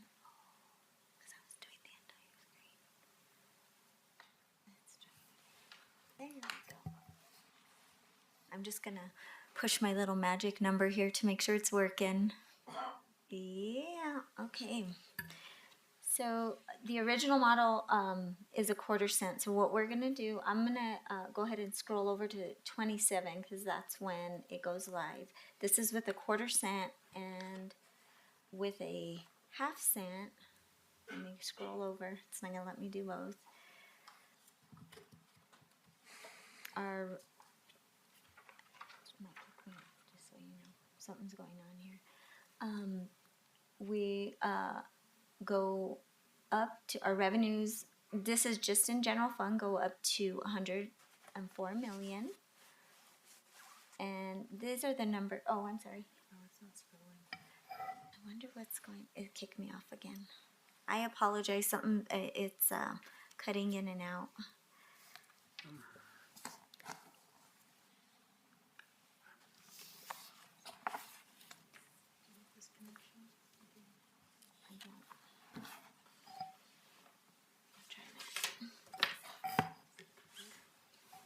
Oh, I do. I am plugged in. That's interesting.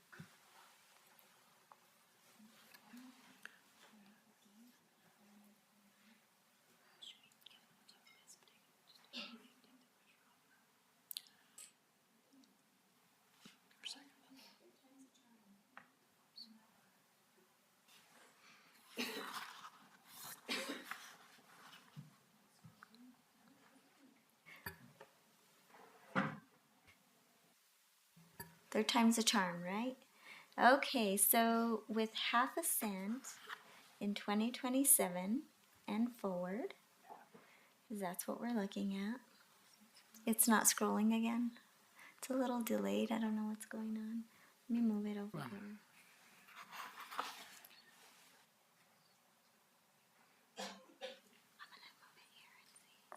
The problem isn't the exact numbers, right? It's the projection of the growth in the lab budget that I don't think is based on something. I mean, it's not the impression I get from Washington that there's going to be that much growth.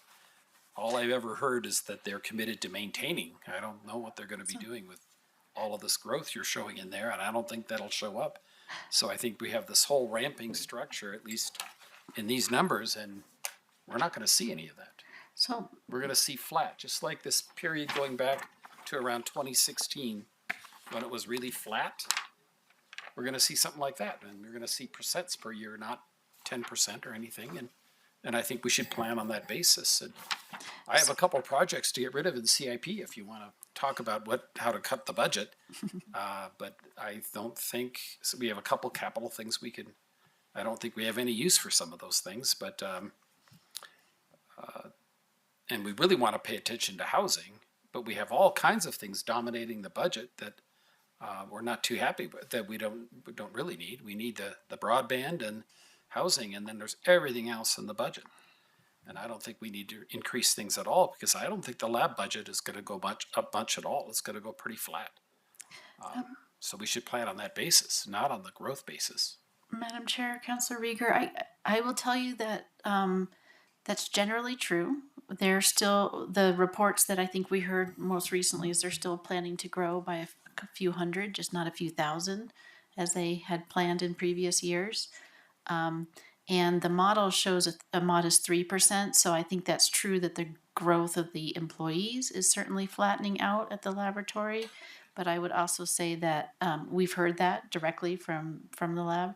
But I will also say that the cost of everything for ourselves and for the laboratory is going up, and the GRT is based on a percentage of the cost of things. So that what the model reflects is a 3% in growth in out years based on the GRT. I don't expect to see that at all. I think we're just in make-believe land here. Excuse me, Chair, I spoke without asking permission. I'm sorry. You still had the floor. Madam Chair, Councilor Rieger, also our baseline is much lower than it has been in the last 2 years. So we're preparing for the baseline to be lower. Although it shows it's higher because we're including the half cent or the quarter cent. So it does, our new baseline this year is about 85 million, which is much lower than it was in the last 2 years. So our baseline is lower. So we are preparing for that decline. But there is some, as Councillor Manager Laurent said, there is a 3% growth on the new baseline.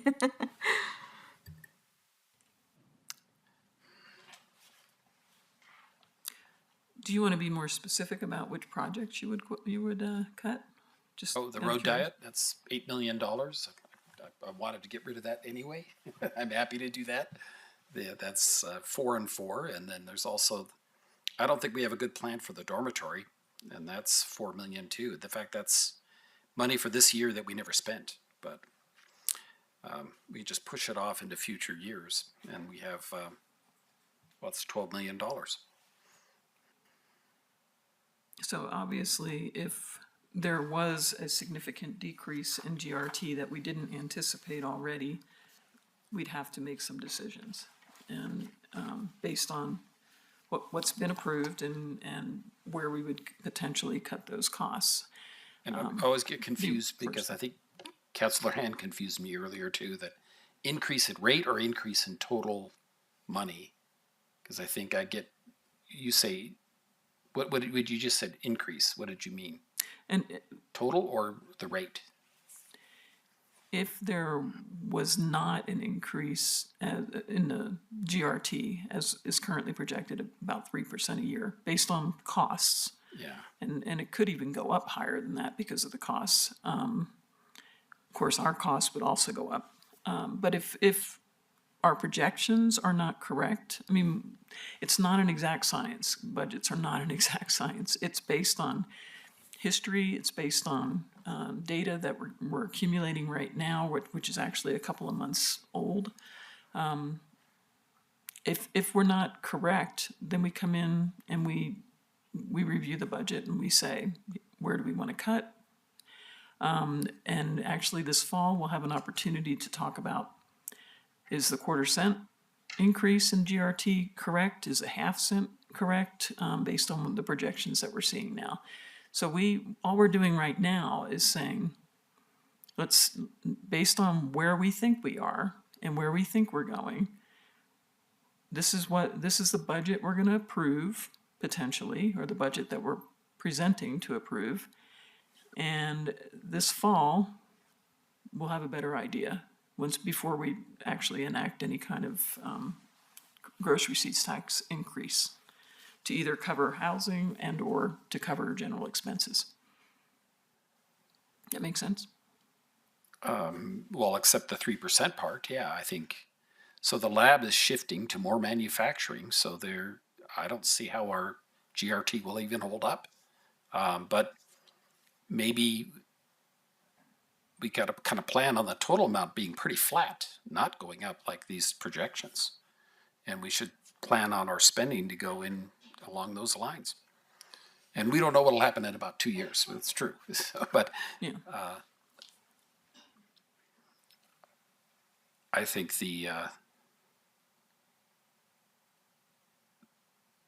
I think there was an era of extreme spending, and that's ending. And you're going to see a very different future here. And you're going to see a kind of a flat structure like back about 8 years ago. And we are seeing a decrease in projects that we were planning to spend money on that we're no longer planning to spend money on. So there have been some decrease, and there potentially could be, if it comes to that. Or we have a discussion this fall and we adjust our gross receipts tax to allow us to continue to do the projects that we feel are important,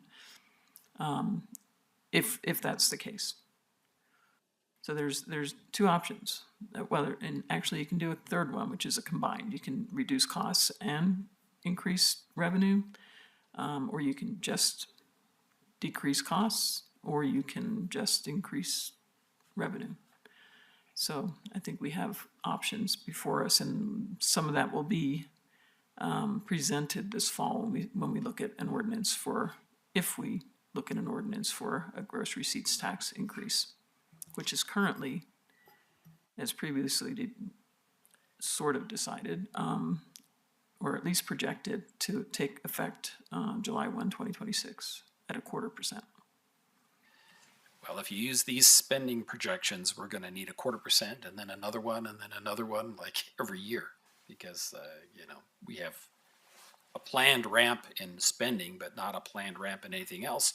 And I think what gets sidelined are the two things we really need, which are the broadband project and the affordable housing.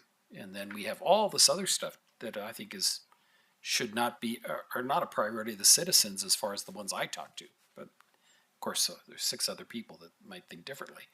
But I would say everybody I talk to, it's the housing stuff, a little bit of interest in urban renewal, and then the broadband is way up at the top. And I think everybody thinks that way, but I'm not sure if I would get a consensus of the committee. But we want to preserve a couple of things, and then the Trinity project can go, and then the women's dorm could just go back a few years. It's been sitting there for 50 years. We don't have to work on it now. So anyway, or whatever you call it, the Manhattan Project dorm. So we have things we can just push back and take off the budget, and then and actually we should see what happens, because obviously there's a lot of flux this year. We don't even know what will happen by October. It's true. So, Madam Chair, I think we did fix the connection problem, so if we would like to do that, but I will make a few comments just in general that what council's being asked to do is approve this year's budget. But what I would say as the county manager is, it is important to look 10 years out, because we would go through, if those scenarios are correct and we see additional, we would be thinking about things like hiring freezes. We would look at across the board, maybe guidance next year would be, we've had years like this, I've experienced them, where every department is being asked to look for a certain percentage reduction in their budget. And that's always hard, because it's always a higher percentage than that, because there are things that costs that go up. No matter what we do. So there are going to be things like, cost of gasoline or whatever that goes up, and we still then have to also find an offset for those increases that are going to happen for us to do our job. So then it would also be delaying additional projects. It might be, there are other ways the council can look at other revenues down the road as well. There are geo bonds and other things that could be if there's a project need. So the revenues, the reserves we have just buy us some time to adjust, and we wouldn't wait till next year if we saw a significant dramatic change from what we would be coming to council and start proposing a plan. So there are ways we would manage that. I just think it's important, since you're considering an increase that we've had built into our long range projection for several years, to get some guidance at where council would like to give staff some direction to start preparing towards that. And I think the question is, do you want to show a 10-year projection with 1/4 cent as we have it shown currently, and we'll just adjust the amounts based on the budget options you all tentatively approved, or do you want to show it with a 1/2 cent? I think that's the question, and I think Ms. Thomas is prepared to show you what it would look like with the 1/2 cent if you'd like to just review it. I understand we fully acknowledge it's a model, and it's not exactly the numbers that are going to result when we do actuals. Go ahead, yeah. I think we want to see what that looks like.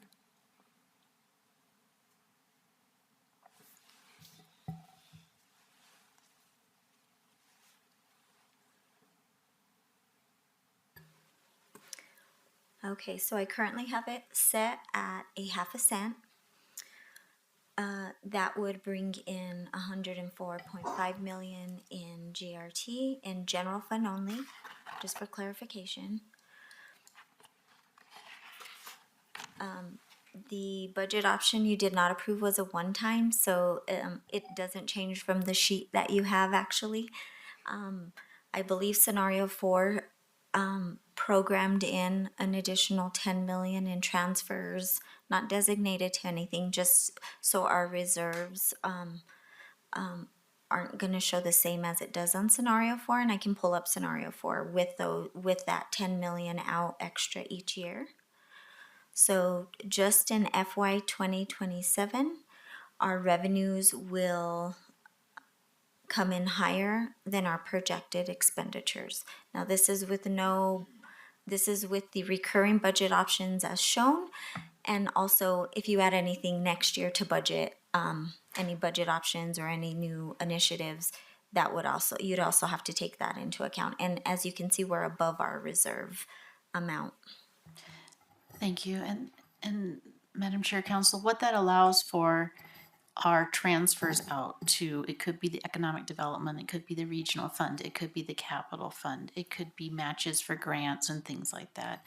So that just creates that buffer so that we have some capacity of, if a project's over budget, we can transfer or do a budget revision that you all see during the year. Or if we have a project come back, like, indexing, that we want to do a budget revision, that surplus line, as long as it's not, is where that money gets transferred out of the, if it's coming from the general fund. There are other funds that it might come out of if it's something like utilities related or fleet or something like that.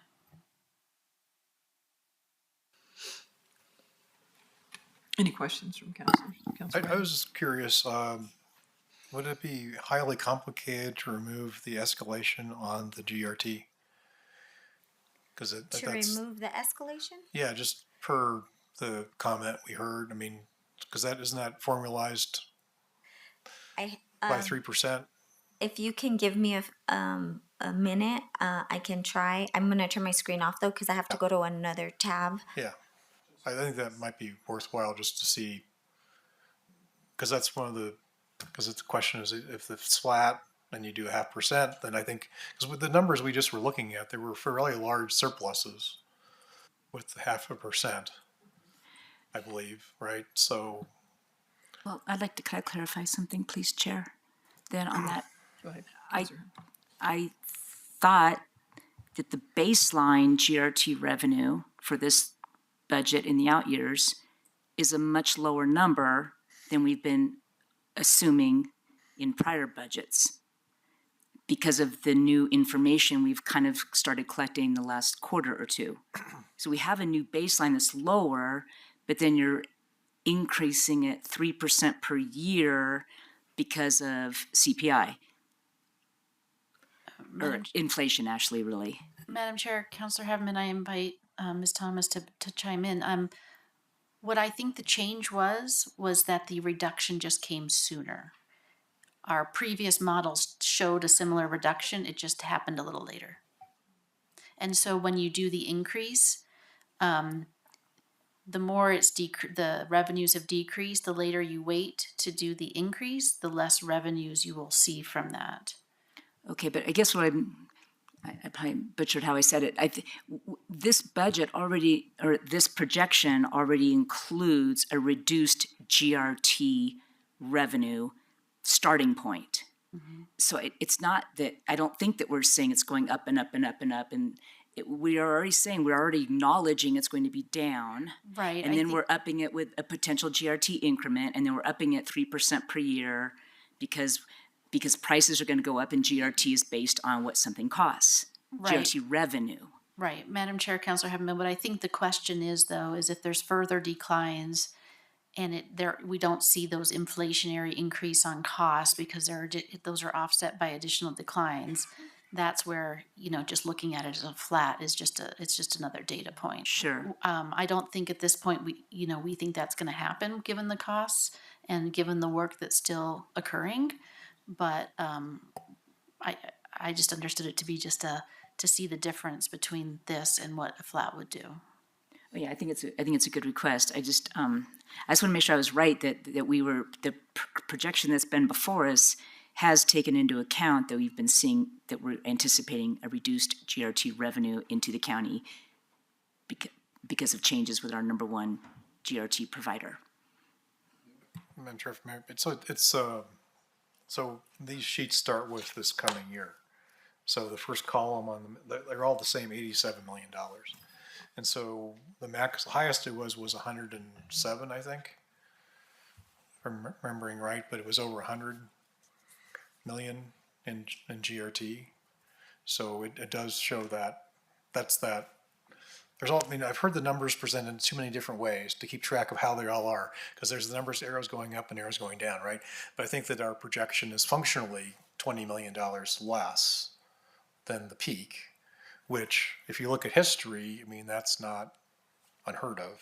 So, but the model is always typically just say, well, in the out years, you're going at inflation on the revenues and the expenses, even though if you go back and look at the budgets, you know, the expense side, they're not on inflation either, because, you know, we had to make substantial increases to salaries because there was inflation a few years ago.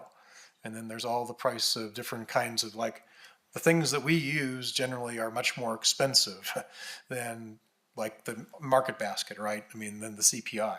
So we tend to have our rate for projects is like double, right? As we looked at the wastewater plant, you know, that went up double, and that was even before like some of this stuff hit. So, and it's not over a long period of time. So, yeah, you can, but that's a matter of, that's where, you know, we get, and so I think going forward, we're probably just gonna get more frequent, like almost every month you wanna know, like, what's the GRT looking like, even though you can't do much on a month-to-month basis, but yeah, we'll have more data we'll have the data for this year before we have to take action on the GRT. So I think that's a good thing. And so we'll see where we are. And it just kind of makes sense. I mean, that we would look at probably the 0.5% for a number of different reasons, but it gives us that flexibility. If the assumptions we're making now hold for a few more months, 6 months, then we can probably do that affordable, or the housing fund. We won't call it affordable. We'll come up with the right name for it. But it's what I think people have been asking for, is that ability to do that. And we have the new ordinance. And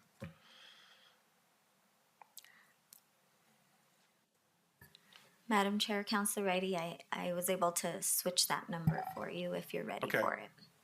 So we do operate within our reserves up until, well, there's two numbers I like to look at. So in 2029, if it stays flat, we will have reserves, but our revenues will be short of our expenditures in 2029, and we fall below our reserves. And I just want to caveat, this is just a model, and I did it on the fly, so, but it looks correct. In 2032, we would start to fall below the 20% reserve if we stayed flat for all of those years. I do want to mention one other thing. Last year, and pardon me because I don't remember the House bill number, we do pay an administrative fee to New Mexico State Tax and Revenue for giving us our money back, basically, and they are reducing it, I believe, is it 1%? By 1%, and it does over time give us a little bit of our money back, but it won't make a big dent, but there is some additional revenue, I believe, coming starting in 2028.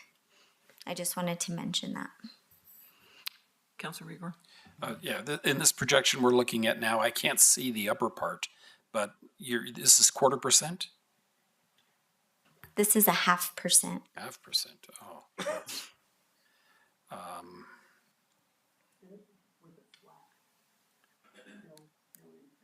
Yeah. Oh, I didn't do it all the way.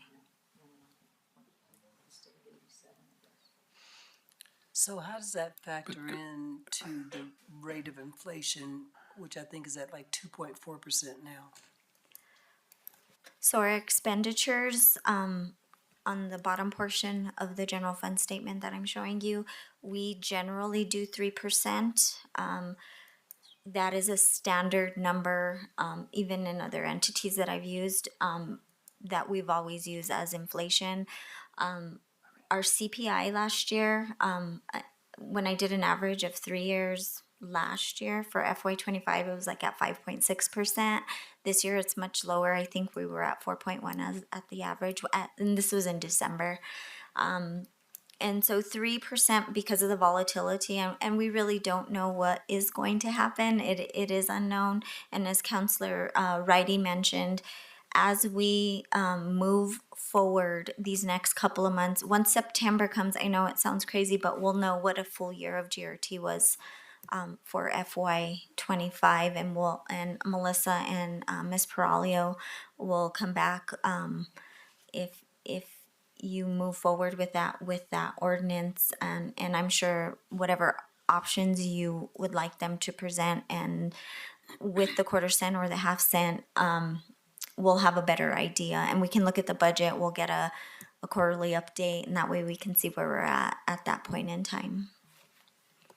Thank you.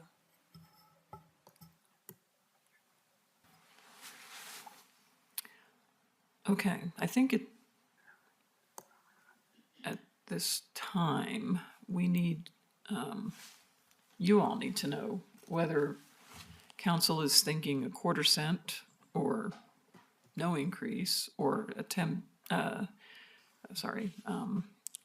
half cent, so that you can kind of run what I would call the final numbers for the 10-year.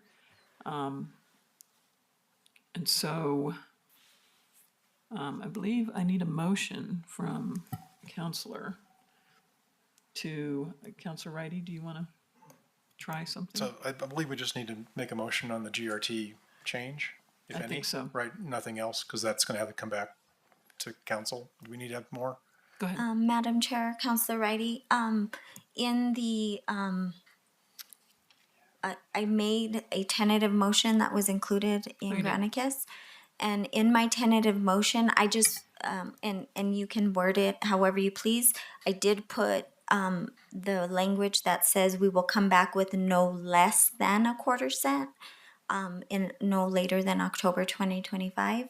I can flash that up, and if you would like to wordsmith that so I can, what you all at your pleasure decide, I can wordsmith that. That's the decision I need from you all. Would you like me to pull that up? Would you pull that up? That would be great. Always helps to have something on the screen ahead of us.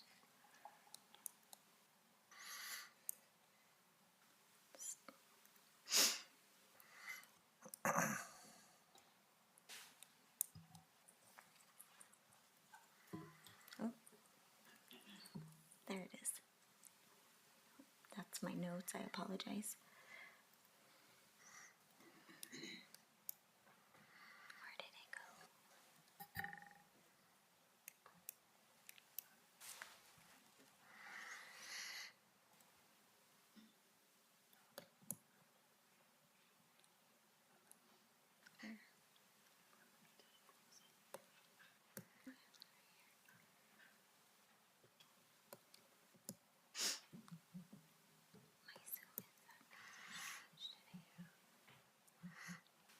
My apologies. Give me one moment.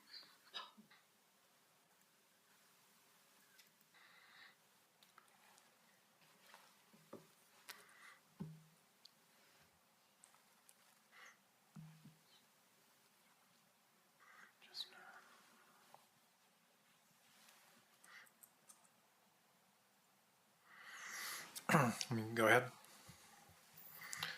Yes, go ahead. Okay, I move that county staff to return no later than October 2025, following the appropriate process by the state of New Mexico to move forward in enacting 0.5% gross receipts tax increase to make effective July 1st, 2026 for fiscal year 2027 to support the long-range financial projection in attachment C, including transfers for housing fund.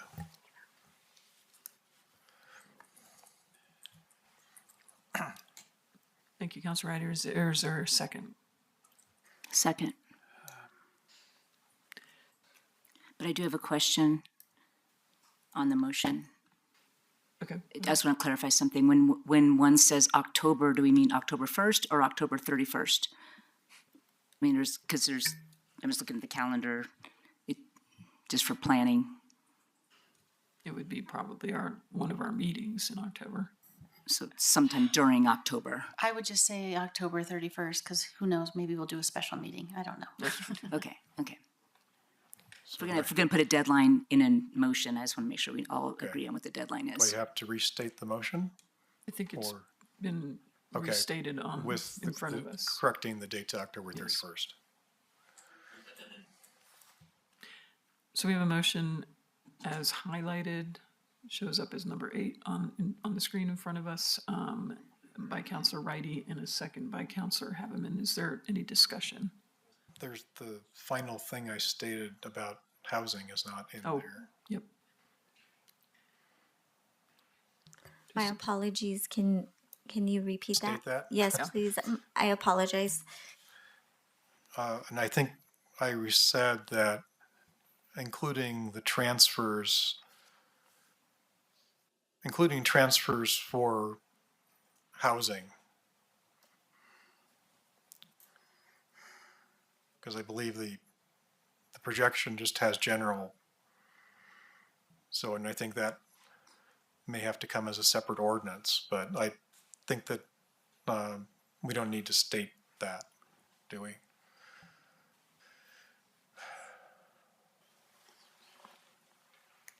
I guess recurring transfers, it should say, right?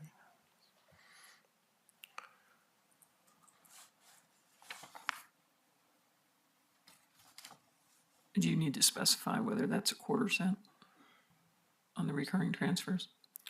I thought maybe we would leave it a little bit Leave it vague for now.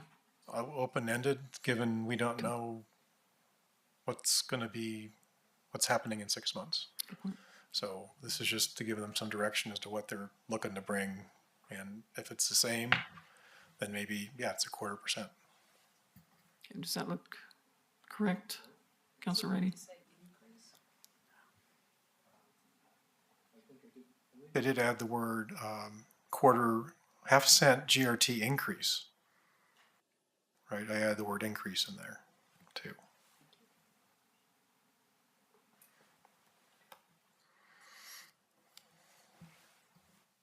You good with the wording now? Hang on let me make sure we got the motion right.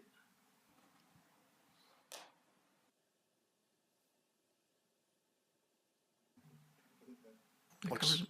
good, thanks. And Councilor Haveman, you're good with the second? Okay. Yes, thank you. So discussion? What about the options, the budget options, or do we have to mention that in this? Because that's one of the reasons why we were considering raising it, is that we're including the budget options. Madam Chair, Councilor Hand, the budget options will be included in that amount up at the top where you see the XXX. Okay, So those will be in that total when you're ready to approve. Okay. And I think I understand it, but it might be worthwhile clarifying transfers to housing fund, or to say into fund in support of the housing program, or something a little bit To a housing fund. to a housing fund. Thank you. Do we have to restate all this later? I think if you make this motion now, we can leave 8 off of the final motion. Okay, do I have to restate it because the clerk's not going to be happy? The clerk can probably see it on the screen. You got it? It's okay, thank you. Yeah, it would only be if we weren't typing it in front of us. I think that would be, and we do want the clerk to be happy. Okay. Any discussion on this motion?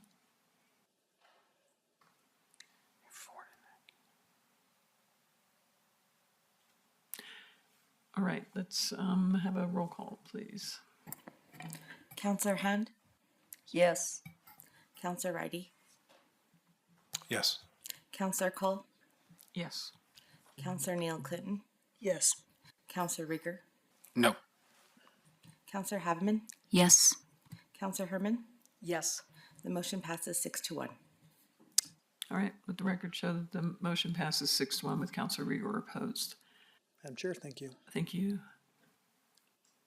I believe we now need to take a break so that you all can work the final budget based on this guidance. And let's plan on, it's 8:15, let's plan on being back at, do you need 20 minutes? How much time? 8:30 sounds good. 8:30? All right, we'll come back at 8:30. Thank you. And if y'all want to take your seats.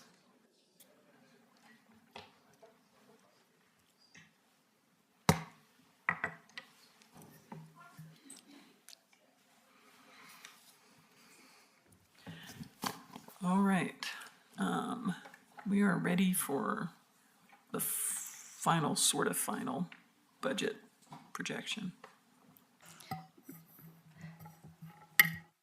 Madam Chair, the intention is this becomes final, but council can certainly amend it, but we'll flash it up on the screen. It's ready to go for you. Yep.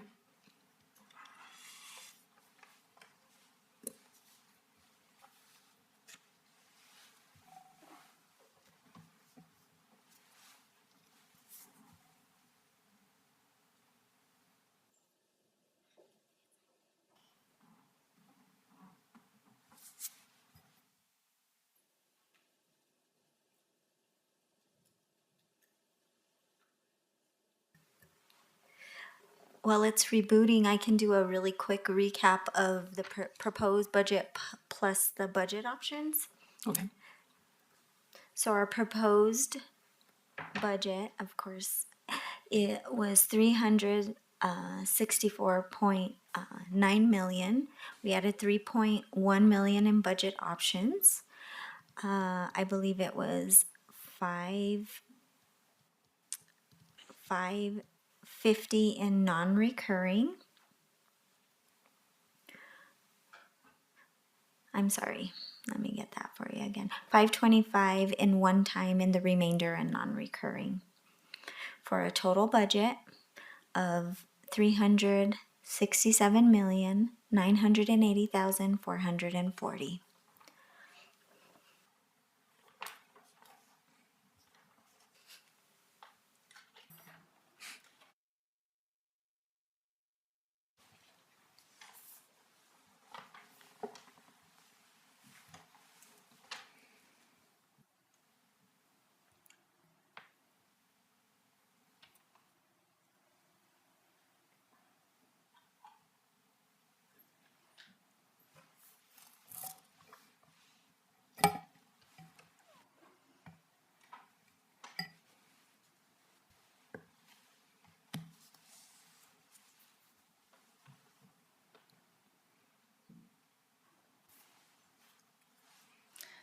So, Madam Chair, one of the things we can do is we could just bring the motion up on our computer screen to whoever wants to make a motion, if that's how you'd like to do, or if council would like to discuss whether they agree with what Ms.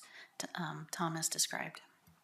I guess I'd like to ask if there's any public comment on the overall budget with the half-cent proposed increase. Is there anyone online, Ms. Madison? If you'd like to make public comment, please use the raise hand feature.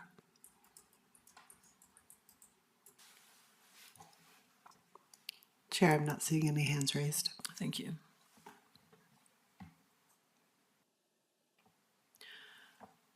Is there a counselor that would like to make a motion? Sorry, Counselor. Chair, I'm sorry. Yes. Someone just raised their hand. Go ahead. Mr. Dempsey, you should be able to unmute. Please state your full name and limit your comments to 3 minutes. Okay, can you hear me? Because I'm having difficulty hearing you. I can hear you. Okay, so once again, I don't want the artificial turf. While you were on break, I took my dog to the ball fields in White Rock, and he loves playing on the grass. So no artificial turf on no room to build. Maybe you can ask the current president, he'd gift you some land. There's a bunch around White Rock near Par Reader Road on both sides that could be gifted to the county. I'm just throwing that one out there. There's also land by Guaje Pines. You have to ask. Don't assume that you won't be able to be gifted land. You have to ask first. And I'm all for the gross receipts tax and the traffic lights. The gross receipts tax, you catch a lot of traffic coming out of the lab, going to Smith's and other places. They don't have to pay gross receipts tax at the Tewa shop in White Rock, but they do at the White Rock Smith's. So I'm for it because mostly other people will be paying for it. And I don't want the property tax to go up. And yes, no artificial turf. Ask for gifted land. You cannot just assume that the current president won't give you some. There's plenty along State Road 4 on both sides, right outside of White Rock. That's Water Canyon and that big chunk. That's a bunch of it around White Rock. I'm just off the top of my head. You can build low-income housing there. And all for the gross receipts tax. Oh, and the red light cameras, I'm all for the red light cameras too. Having had a driver's license for 52 years, I'm not ashamed to tell you I've gotten about 35 tickets. So if you're gonna hang your head in shame because you got a speeding ticket, I'd have to live on the moon then, right? So thank you for your time. I know you're working hard. I'll let you go. Good evening. Thank you, Mr. Dempsey. Anyone else? Chair, I'm not seeing any other hands. Alrighty, thank you. So, Councilor Righty, I believe you were about to make a motion. Thank you, Chair Cole. I move that council adopt the FY 2026 budget in the amount of $367,980,440 as described in Attachment B, Summary of Changes from Proposed to Adopted Budget as amended at the budget hearings. I further move the council approve the following items related to the adoption of the FY 2026 budget. 1. Long-range financial projection as amended during the budget hearing in Attachment C. 2. Equipment replacement schedule in Attachment F. 3. Recurring grants schedule in Attachment H. 4. Summary of pension fund administrative costs in Attachment G. 5. Schedule of appropriations for salary adjustments in Attachment I. 6. FY 2026 Department of Public Utilities Schedule of Funds in Attachment J. And 7. Continuing appropriations in the FY 2026 budget from the FY 2025 budget for the items listed on Attachment L. Is there a second? Second. We have a motion that appears before us from Councilor Righty and a second from Councilor Hand. Any discussion? Do we want to see do you have it available now, the Attachment B?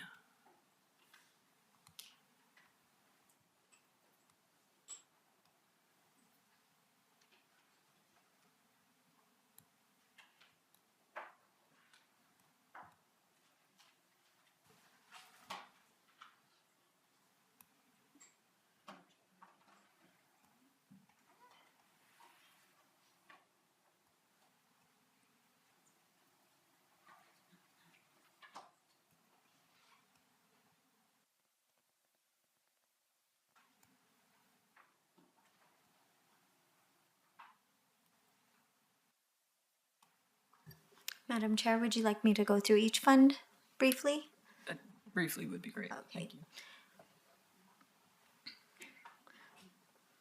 So the total for general fund proposed was 101.4 million. We added 1.7 million in budget options for a total of 103 million. Our governmental funds, we did not have any changes, so our total is 22.1 million. Our governmental fund, debt service fund remained the same at 9.8 million. CIP remained the same at roughly about 40 million. Our proprietary funds, utilities had a $1.4 million budget option that was approved, and that increased their total to 108.8 million for a total of all enterprise funds at 60.8 million. Our internal service funds had no budget options and it remained the same at 23.6 million. Our total proposed budget was 364.9 million, with roughly about 3.1 million in budget options for a total rounding number of 360, I'm going to say 8 million, 360.9 million, 367.9 million. And that concludes attachment B. Thank you. Are there, is there any discussion from councilors? Go back to the motion. Councilor Rigor. No, you really shouldn't pass a budget like this. It's just, okay, every conceivable thing, including some things that are nonsensical, and then a bunch of tax increases to go with it. So I think this is a terrible budget, and we should actually do some thinking about what we're trying to do to the county here. This is just rubber stamping everything that comes out of staff is just not a useful council. We don't even need to be here. There's no reason to even have a council if this is the way it is. And now we're doing worse than ever. So I'm definitely going to vote against this. Thank you, Councilor Rigor. Other comments or discussion? Yes, Councilor please. Haveman. Thank you, Chair. I think it's a solid budget that does include council input because it supports the priorities that we have thought through and talked about and modified year after year with various councils' input, the priorities of our strategic plan. And so that's what the budget is based on. And a good chunk of the budget, a third of it, or maybe not quite a third, is utilities. And that cost that's a fund that it is what it is. So I think it does reflect council's wishes and guidance, and I think staff has been very thoughtful with their restraint and planning and taking care of the assets that we already enjoy as a community. Thank you. Thank you, Councilor Haveman. Other discussion or comments? Councilor Brady? Yeah, thank you, Chair. Among the things I asked for was just history on FTEs, because I think that's been one of the things that's come up in the past. And as we know, we didn't add many FTEs this year. There haven't been many added outside of the fire cooperative agreement in recent years. And so, you know, utilities, I think, pretty famous for keeping their headcount basically the same, even though their budget is pretty high. So they provide a lot of service. And I just was looking at some other metrics about what's in the budget. Certainly you take the total budget and divide by the number of people, it looks like a lot, right, per person. But we have utilities in there. There's also a lot of, you know, infrastructure related things. So if you look at public works, that's primarily taking care of assets we have, and also capital projects that I think we want to do. So I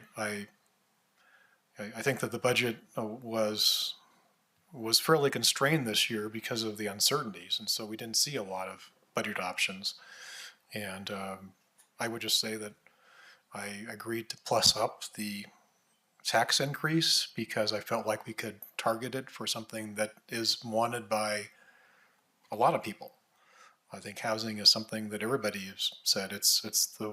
They're one and two, housing and local business and the business environment. So, hopefully we can be successful with that, and that will help local businesses to the extent we can as well. So, obviously I made the motion, so I wouldn't make the motion without planning on voting for it. But I appreciate everybody's input and all the work that went into this. Thank you. Thank you, Councilor Reddy. Other comments or discussion from councilors?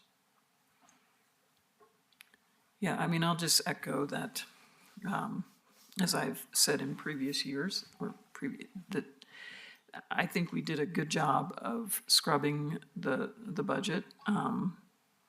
I think each of the departments did a great job of presenting their accomplishments and any justifications for increases, which were minimal this year, based on, again, the uncertainty that we're currently having with gross receipts tax, especially from the laboratory. We can only project based on what we're seeing and what we're anticipating, and I think what we've got before us is a good projection, and we'll learn more. We plan to have quarterly financial briefings to look at the numbers at a minimum quarterly financial briefings, and so we'll keep an eye on where things stand, knowing that we're in a pretty volatile situation. Anyway, based on that, could we have a roll call? Counselor Haveman. Yes. Counselor Rieger. No. Counselor Hand. Yes. Counselor Cole. Yes. Counselor Reddy. Yes. Counselor Herman. Yes. Counselor Neil Clinton. Yes. The motion passes 6-1. Let the record show the motion passes 6-1 with Councilor Rieger opposed. Thank you, Council. Thank you all for your time and really appreciate your support during this process, and we are adjourned.